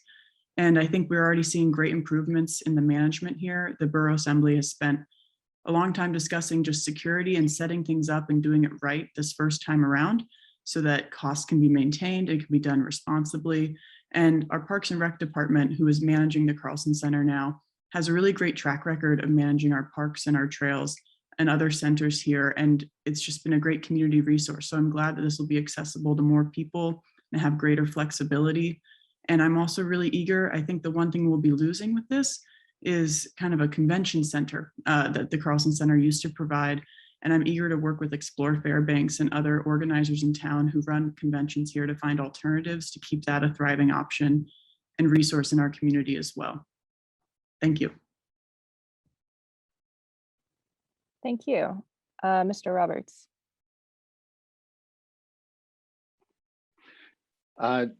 No, I oppose the change. First off, it costs a lot more money.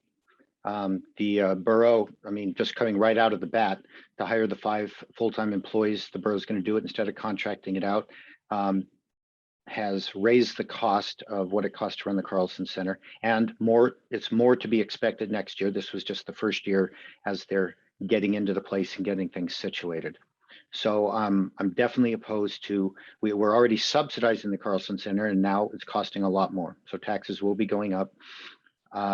We had a contractor that had some limitations. Some of it was based on the way the ice was done. We had an old ice plant. We now have a new portable ice plant, but also they've got special covers for the ice, because what happens is they couldn't bring in a lot of concerts, only some, because it took so long, takes days to take the ice in and out. So now they've got covers that completely cover the ice, and they can actually hold functions over the ice. It's incredible. I don't know how they do it, but it's new and special. So now that they're able to do that, they would have been able to bring in more concerts, and SMG or some other contractor, I'm not hung up on which contractor, those people have national connections, and they're able to bring up these big groups and events, big events. And so we're going to see a lot less of that as they change this to more of a kind of a after school babysitting service, and, you know, with different things for teenagers, you know, and replacing. They're going to compete with the private sector. I always hate it when government competes with the private sector. There's a lot of gyms out there with programs for kids. There's Joel's Place. There's a lot of stuff out there, but now the government is going to take their chunk of it. And so I always disagree when the government wants to jump in to an area that it's not supposed to be in. We're not supposed to be in the entertainment business. You know, we do have parks powers, and so we do some things with it. And Carlson Center, of course, was authorized by the people, but it's always cost us money. And we've always been looking for a solution to make that better. That contract was redone about 3-4 years ago to a better contract. And so hopefully we can improve that in the future. We definitely have to be really careful about getting into these big things, because we've learned from history that they do come with quite a cost to them. Thanks. Thank you. Next, I'd like to hear from Ms. Kelly. Well, I think modern communities and employers expect these kind of amenities. I think it's part of being a borough in a town that you have a community center. I think, like Savannah said, a survey went out and it came back overwhelmingly that we wanted more services out of the Carlson Center. Kids need a green space. There is not enough space for kids to play indoor soccer in the winter. So having a turf field inside the Carlson Center will go to help kids further their sports and stay busy after school, and overall become a healthier community, because isn't that what we want, is to have a healthy community. Thank you. Thank you. Appreciate the brevity. And so, of course, next is Mr. Guttenberg. I hit the unmute. Well, thank you. I've never felt that the Carlson Center was built to what the community wanted. A small group of people in charge of it built what they want, and I've never thought it's lived up to its potential or what it needed to be. I've never thought the private contractors lived up to what I thought was the commitment that we should have been getting out of it. And the community clearly wants more from the Carlson Center than to be getting. And I support that, and the community obviously supports that. One of the things that happened is when we took over management, we looked around and we saw that there were some major maintenance things that weren't being done, and we're filling those holes now. And I think that's problematic. I don't think, although I think the private sector does a lot of things better than the public sector, I think serving the public, I think is something that generally the public sector does better, because their priority is there. That's what they want to do. And I hope that we turn the Carlson Center around into a place that people want to come to, and it's a community center, and it's a place that people enjoy. and don't go once a month or once every 3 months to a concert or a trade show. I think it's been underutilized and not utilized well at all. So I'm looking forward to the change.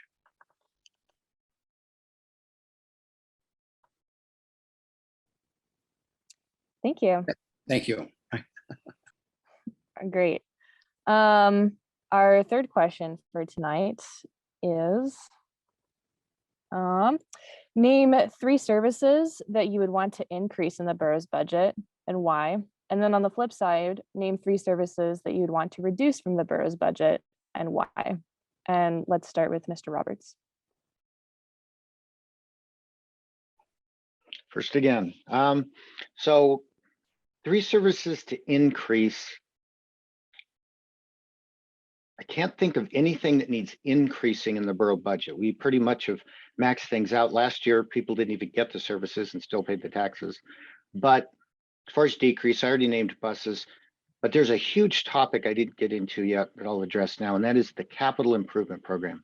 So some years ago when I was on the assembly, the mayor came forward and said that we have a huge preventative maintenance problem. He was talking $1 billion of back preventative maintenance that had to be done or buildings would just start crashing down. And so there was a lot to it, and Mary Sire was a big representation there, and also the boat over at Pioneer Park. And we got through all that. We saved Mary Sire and we saved the boat, and we didn't have a plan at that moment. What came up later, and which I think was a good plan on the surface, was the capital improvement program, where they would put aside a certain amount of money every year for maintenance for our facilities, a very large amount to be put aside and used for maintenance. And I thought that was a great idea. By this time, they've taken the number down to 350-ish thousand. But then when they started implementing it, they actually started adding in new items to build. So instead of fixing old buildings, now they're looking at also buying new buildings and increasing the infrastructure for the borough, which would just increase the maintenance load. So one thing I am opposed to, and so what we can reduce is we can reduce from the capital improvement program new construction, and not do that until we get the backload of preventive maintenance done. That is the responsible thing to do. As the Borough Assembly, we're the fiduciaries, we need to be responsible for our infrastructure, and we need to take care of it. So I will push. So if I'm going to increase anything, I'm going to increase the maintenance we do on our buildings, and I'm going to decrease the expenditures for new buildings until we get past the point. When we're caught up, then we can look at where do we want to go with replacing a building or doing that. And maybe by then, maybe the state will be back in action and we'll actually get some state money to do some of the buildings. We just got a big federal grant to build a big bus barn. We're totally replacing our bus maintenance facility. One thing that should have been decreased there is we bought a new piece of land for it. We had an old piece of land that we're now selling to the public. But instead of just using that, it was in a great spot. We just went and bought a new piece of land. That was a very foolish maneuver on the part of the assembly, and it cost us money, and it takes that piece of land off the tax rolls. Thanks. Thank you. Next, Ms. Kelly. Well, if we were operating within the tax cap, 3 areas I'd really look at. First of all is education. And when I say education, it's kind of hard to get into the nitty gritty because we're so dependent on what the state gives us that year, what the state budgets for us. So if the state was fully funding education, maybe we wouldn't need to increase it. But what I've seen in my years, I've been teaching in schools for 25 years in the school district. I've seen at the school district, I've seen the budgets decrease year after year, especially for the high schools. And I just feel like they're not getting as good of an education as they can be. And that's really important, not only for our youth and our future of our borough, but it's really important for our economic growth. Military, the hospitals, professionals will not come to Fairbanks if we don't have good schools. So that would be something I'd really look at. And the second one would be Parks and Rec. this kind of goes hand in hand with schools. We have to have a good quality of life here. It's necessary for the health of our community and again, for economic growth. The third thing is a really small thing, but it's just very dear to me. I would open the library again on Sundays. I am a huge reader and I'm also a working mom. And I used to love taking my son to the library and going there as a family. I think it's really important that kids see that modeling from their parents, that reading is important. And so it's always bothered me that it's had to close on Sundays, because that was a day that I could go with my family to the library. Three things I would decrease. One thing I really want to look at is our contracting process. For whatever reason, it seems really antiquated.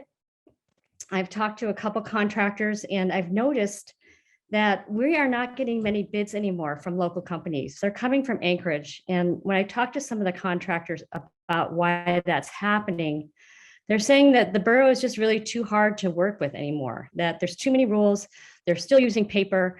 So I wonder if we can make that process just a little bit better, a little more in this century, and cut some costs down there.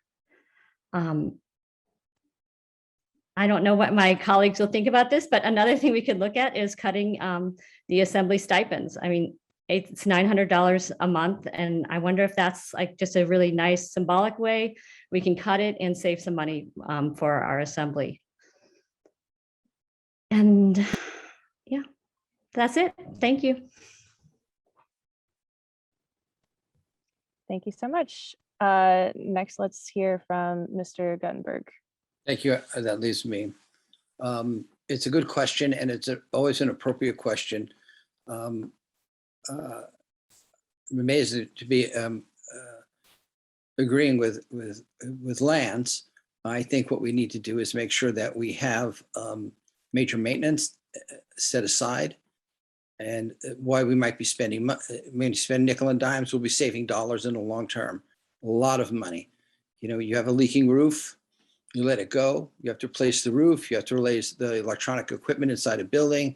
Everything's more expensive. So major maintenance is a major thing that I would consider looking at, because we might be spending money in the short term, but we're going to be spending a lot of money in saving money in the long term. And I think the state and the university have huge backlogs.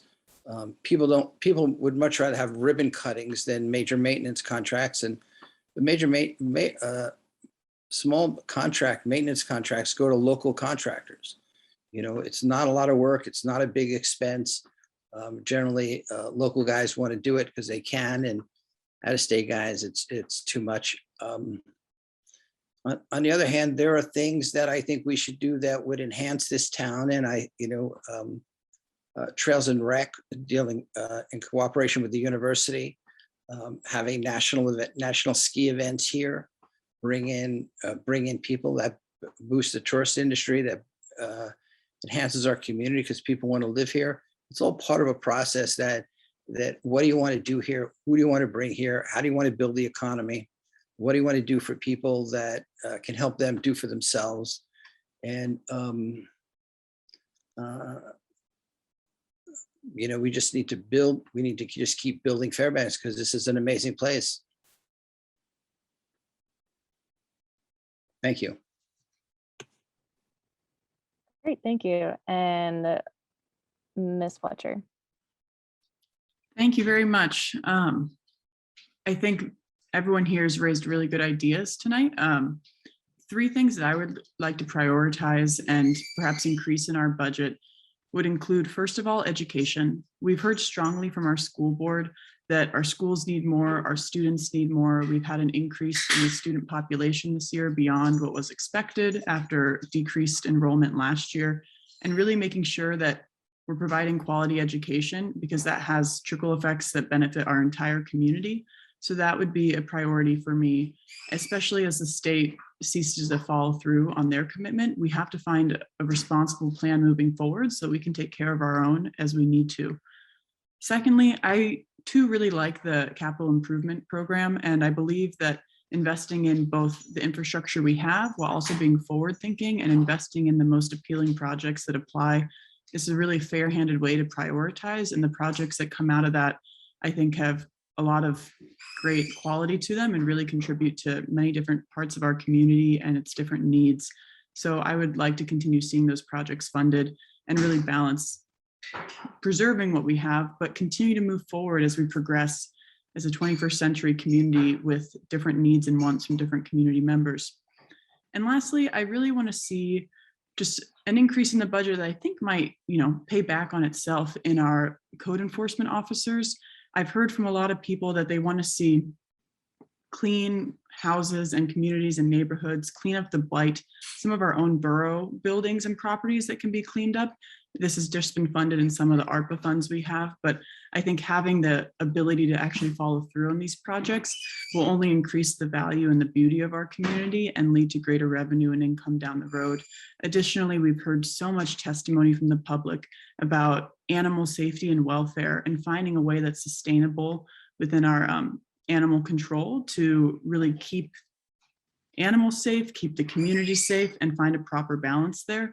And I think there's been a demand for just greater enforcement there to meet certain levels of care for everyone in the community. And just also quality of housing. I was speaking with an elder just yesterday who said that she sees slumlords here that provide really cheap rentals, but really poor quality. And how can we make sure that we're upholding a certain quality of life and the standards that are in our code so that everyone can have clean, safe, healthy living options? So I really care about that. And the 3 services to reduce from the borough's budget, I think it's a nuanced question, breaking down some of the bureaucracies and excessive paperwork. Our planning department, for example, has a very lengthy, expensive grandfather rights inquiry process that costs them thousands, hundreds of hours sometimes, and it can really cost our taxpayer a lot. So ways we can streamline these processes and make them easier on everyone should save us money in the long term. Thank you. Thank you. Right at time. So this is the 4th and final question for the short answer question portion of this. And it's a pretty short question with maybe a longer answer. What could you do as a borough assembly member to address the needs of unhoused individuals in Fairbanks?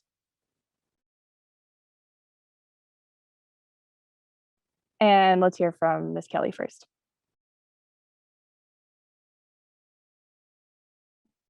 I just want to make sure I'm understanding the question. Are you asking about the homeless situation in Fairbanks?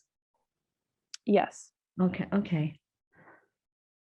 Well, that's kind of a tough one. And I'm not trying to be difficult, but the borough doesn't have any housing authority or housing power. So I'm trying to think that through right now, like what I could do to help that.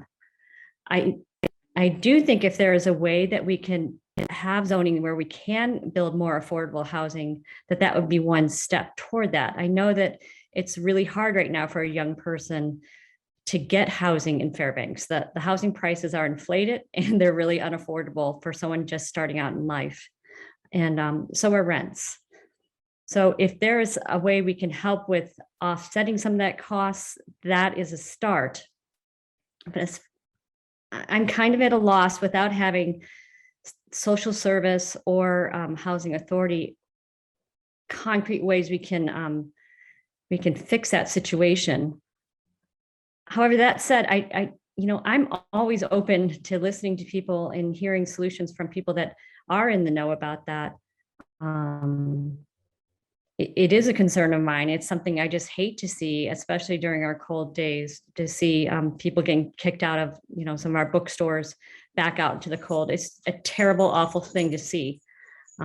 So I think I would just start with seeing what we can actually do, what powers we have as a borough to address some of these really complex social needs that we have. Thank you. Thank you. Mr. Guttenberg. Thank you. Well, I think we're all going to start our statements with the way Kristen said, that is the borough doesn't have housing authority. And then it becomes, okay, so we do have a problem, what we can do. One of the most important things you can do for getting people up on their feet and going and being more productive study after study have said that, is make sure they have a place to stay, right? I mean, you can't have a job. I guess some people do, but it's really hard to have a job and be living out of a car or a tent. Advocacy is a strong thing that the borough can do. We can approach Alaska Housing Authority and talk to them about filling the needs of what's needed here.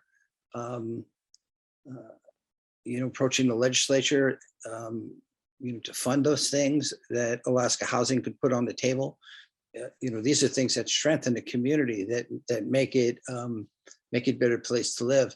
We don't necessarily want people to come here because it's free housing, because there isn't. But we want to make sure that people have the things they need to have a job and get up on their feet. But advocating on that behalf for the borough, for those people, for those residents of the state to become productive, is approaching Alaska Housing and other entities and advocating on their behalf. Thank you. Thank you. Next, let's hear from Ms. Fletcher.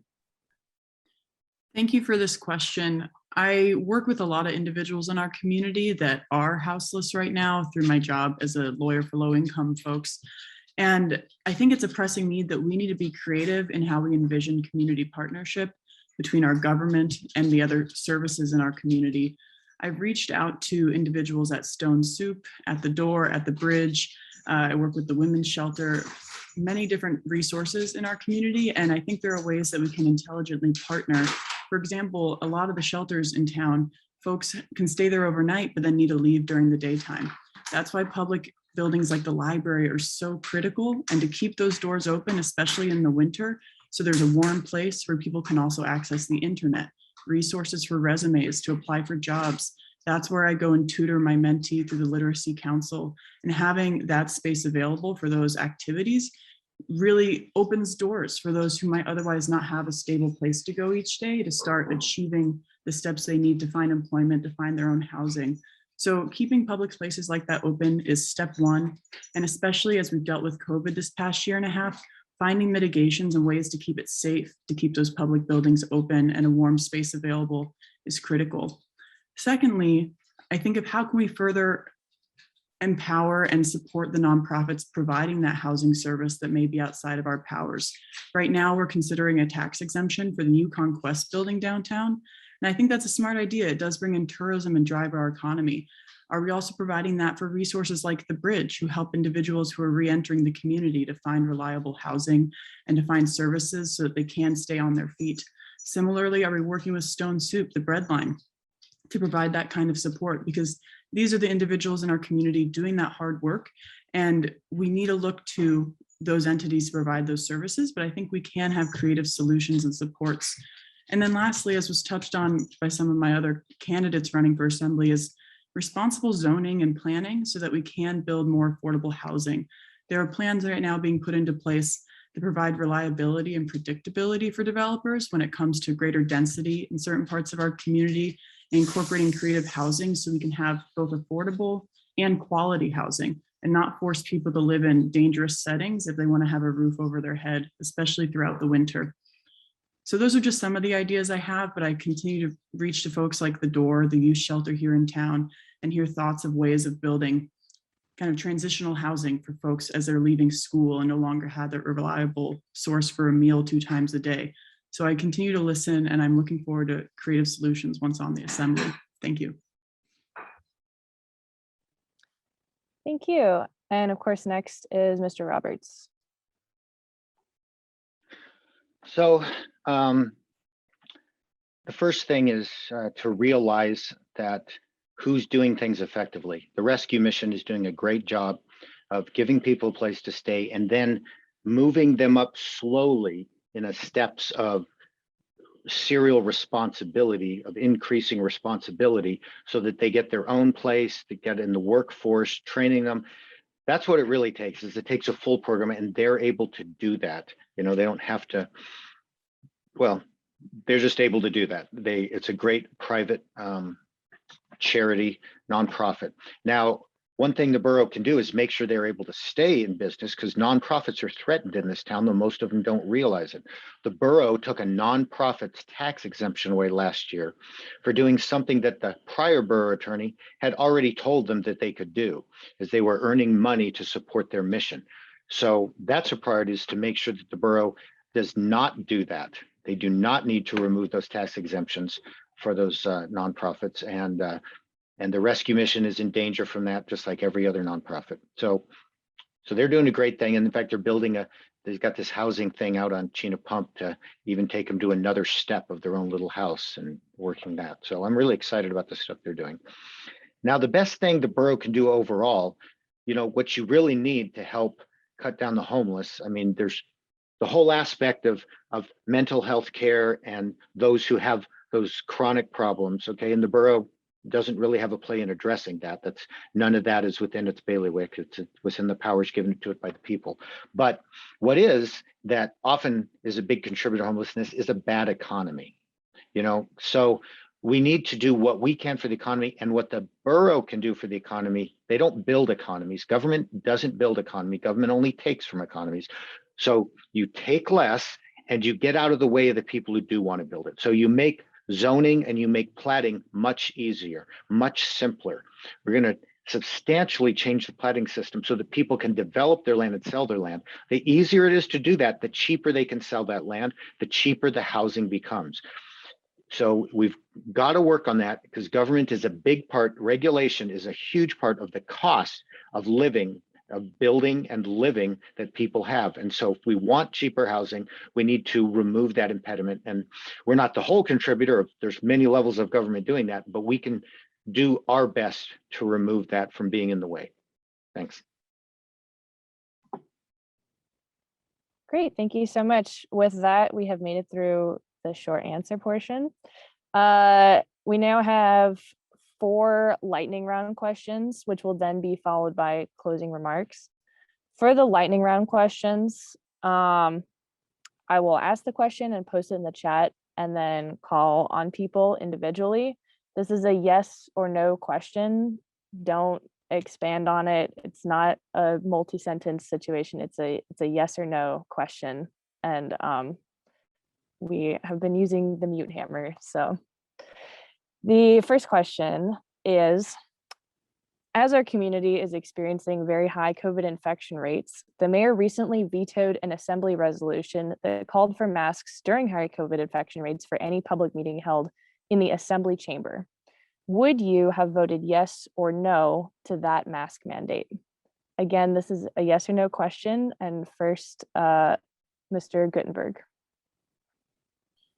Yes, I think the mayor overstepped. Ms. Kelly. Yes. Mr. Roberts. No. Ms. Fletcher. Yes. Okay. The next question. Would you vote to fully fund up to the local required contribution for the school districts? Ms. Kelly.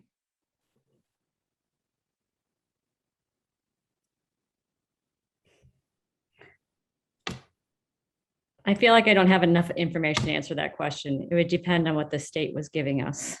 But if the state, yes. Okay. Ms. Fletcher. Yes. Mr. Guttenberg. Yes, it's not an easy question though, but yes. And Mr. Roberts. Can't be answered without more context.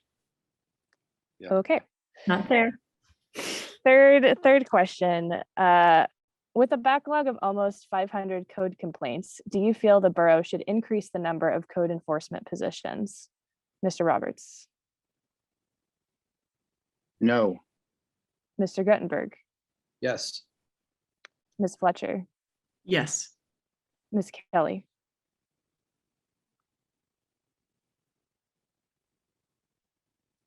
Yes. And last question. Have you used your borough library card in the last 3 years? Ms. Fletcher. Yes, a lot. Mr. Roberts. Yes, I think. Ms. Kelly, Yes. and Mr. Guttenberg. Today, Great. Thank you, everyone. It's now time for closing remarks. So if there's anything else that you would like to say, now is the time. You will have 3 minutes. And let's start with Mr. Guttenberg. I opened and I closed. Okay, no problem. Fairbanks is a great place. There are things that we are missing that we need to fill in on. I don't believe they'll cost more money, but I think they'll enhance this community a great deal. I think the borough needs to use its arm, the Borough Assembly, its arm to do more advocacy on those things that are beyond its power. We clearly need to do that. There are clearly significant things, and I'll address two of them. One of it is broadband, which is a clear problem in this state, in this town. You cannot have economic development when everybody doesn't have broadband. We can advocate and have opportunities where we bring entities together to do a better job. And the other one is we need to finish the job of building the vet cemetery here that was started. I started with some legislation in 2006. We had a groundbreaking in 2018, and then it just stopped, right? Our veterans here who served and want to remain here, we need to finish that for them. Fairbanks is a great town for veterans. We need to make sure that they understand that they're appreciated. But Fairbanks is an incredible place overall. I don't care, people that come through here and don't want to stay here, but we need to make sure that for the people here, that we build an economy that supports who they are, and we have the infrastructure in place. We have an incredible number of people doing an incredible number of things, from road service areas to fire districts to ambulance, the parks and rec. The volunteers in this town are incredible. We need to make sure that they're appreciated and do the things that need to be done, and make sure that everybody knows that this is Paris of the North. Thank you. Thank you. Ms. Fletcher. Thank you. A few things I hope people take away and why I hope they vote for me for Borough Assembly is because I'm here to bring solutions and help deliver the services that our community members really value and want to have a thriving community, thriving local businesses, and just healthy families and folks that can live here at all ages and stages of their life, no matter their background or their income. Really, my priorities are also, I want to have broadband access to all folks borough-wide, and how can we facilitate that as the Borough Assembly and help bring that through private business, partners with GVA or other entities in town. Additionally, I really want to work hard on affordable housing, and I think we can find creative solutions, whether it be through responsible zoning and planning, so we can bring in more dense housing and consequently lower kind of the inflation we see in housing values that are setting our taxes so high, as there's such a high demand on limited housing supply here.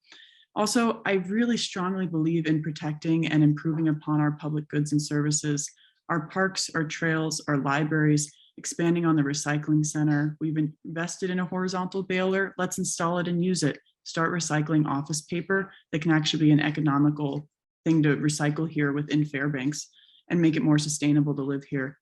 And really, no matter where you fall on the spectrum, I think so many of these solutions are nonpartisan, and the goals and work I want to bring into the Borough Assembly, I really believe serve everyone. And I'm here to do this work with an open ear for any needs or concerns folks bring to me. You can look at my track record on the Planning Commission. I listen to folks when they bring public comments, and I'm here to be responsive to the community's needs. I'm not here with an agenda other than just to serve our community and do what's best for them and for everyone. And I also have a lot of experience already with serving on the Planning Commission, my time as a lawyer here in town. I see the needs, and I can also draft clear ordinances and legislation. I've heard from small business owners, we need greater clarity and greater ease of navigating our laws, whether that's churches who may not realize that they're violating what would give them a tax exemption. How can we have codes that are clearly protecting their rights so they go in with clear eyes when they're making a new investment plan? How can we make it easier for marijuana distributors to relate to both state regulations and local regulations. We have some discrepancies that have made businesses almost have to close their doors. I'm here to listen to everyone in our community and make solutions that work for everyone's needs. So thank you for voting Savannah Fletcher this October 5th. Thank you. Mr. Roberts. So let me address some of the quick questions, which I always hate those yes, no questions because it's always something a little more to be said. So when it comes to fully funding the schools, the school district and the borough have different definitions of what fully funded means. In fact, every borough in the state does it differently. So there's no good definition of fully funding. So that question is a very hard one to answer because it depends on whose definition you want to use. As far as code enforcement, we don't have a problem with our code enforcement. We have a problem with the will of the borough to actually do something about it. But part of that is wrapped up in the fact that the borough doesn't have a very good mechanism to actually fix these problems.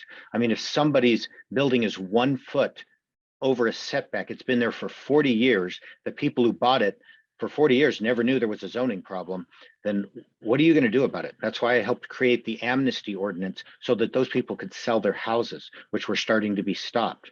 So we got together in a bipartisan fashion. We created the amnesty ordinance. The library card. I've definitely been in and used the library. I'm just not sure if I used the card in the last 3 years, but I still own it. I keep it. So the big thing I wanted to hit there, I didn't get to finish my platform points at the beginning, but one of the big ones is this mess we have today where government thinks that they can take away your rights, which means they think, people in the government think that they've given you rights, but it doesn't work that way. Government doesn't give you rights. The founding fathers say they inalienable rights given by the creator. God gave rights. You can't take them away. Oh, you can, but it's illegitimate when you do it. And so I definitely oppose the mass mandate because God gave us the right to make our own medical decisions. It's nobody's business to tell me if I get a disease or a cancer, how I'm going to treat it. I will pick the therapy that I want to do. I'll get multiple opinions and I'll make a decision. So there should be no medical mandates from the government on anything, especially the borough. The borough doesn't even have health powers. The best they have, they only have a smidgen of health powers so they can give grants to health agencies, but otherwise they have no health powers. So that's a big issue nowadays as people are getting restricted. The hospital can't find enough employees, and they have said it's because of their vaccination policy that they're not able to get enough of those policies. I also want to protect road and fire service areas and their autonomy, which is a very superior form that the borough has for them to run things. And then I'm big on the property rights. As I already mentioned, I'm going to change the planning process, and we're going to do a lot of work to make it easier to subdivide and combine your land. Thank you.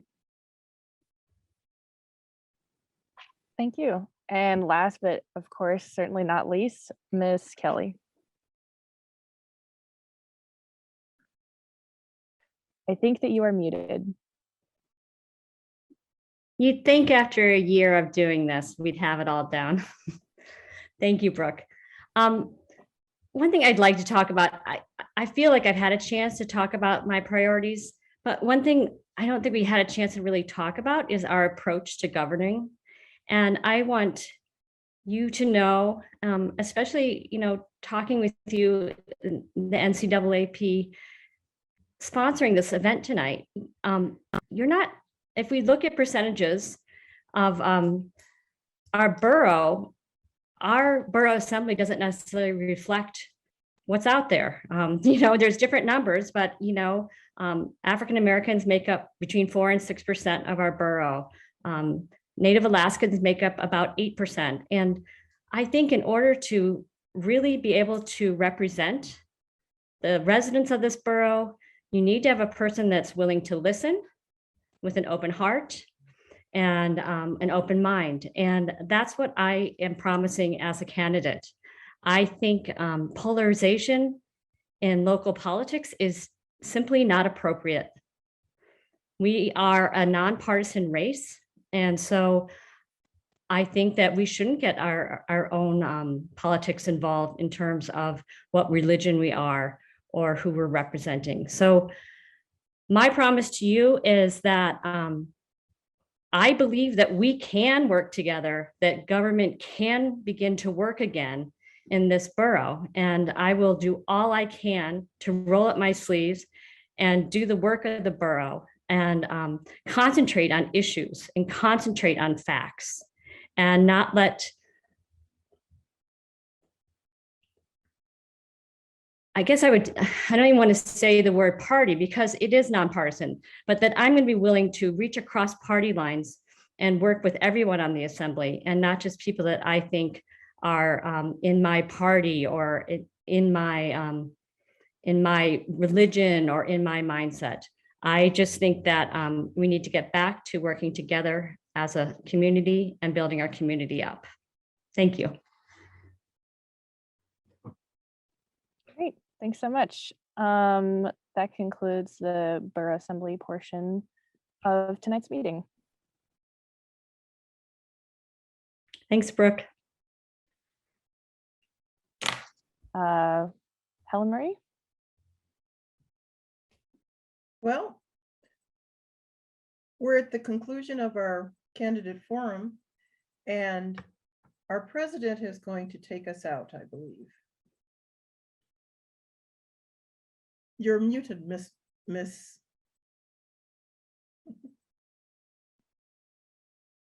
Uh-oh, you're muted and you can't get unmuted. Yes, we'll fix it. Okay, I think it's Joe Hayes. I opened the forum. So Joe, I will just say something as the president, but Joe, you feel free to close this out, or Helen Marie or anyone else on the committee. I want to say thank you to all the candidates. Again, best wishes. Thank you for any community members that joined us and are listening in live on Facebook. Again, someone said it at one of the earlier forums, I believe it was Ms. Sanderson at the school board group that said this is an important election. I think all elections are important. It's important for your voice to be heard. And if you think it's not important, please think again. Please tell a friend. Please tell a family member. Take someone to the polls. And please get out and vote. Support these candidates. And if your particular candidate that you are interested in was not with us this evening, please support that candidate. But just don't always support at the polls. Take the initiative to try to listen into some of the school board meetings, city council meetings, borough assembly meetings. Take the opportunity, all the candidates spoke about answering and responding to emails, phone calls. They're looking forward to hearing from you because you are the people. You are a part of this great city, the Golden Heart City of Fairbanks. So please take this seriously. And we really do appreciate all the candidates and everyone giving their time this evening. And again, my name is Montine Jackson, and I am the current president of the local branch of the NAACP Unit 1001. Thank you all. Thank you, Montine. Joe? Yes, and to chime in on what our president just said, again, thank you very much to the candidates who it's a tough job to come out here and run for office, representing different views and opinions of the community. It's tough to take the questions and then once you become elected, it's tough to make the decisions. So we appreciate all of you all taking the monumental challenge to come out and become candidates to represent our great community. And with that, unless Helen Marie has anything to say, I'd just like to say thank you very much for everybody for coming out. Just a big thank you. And we'll see everybody in the voting booth.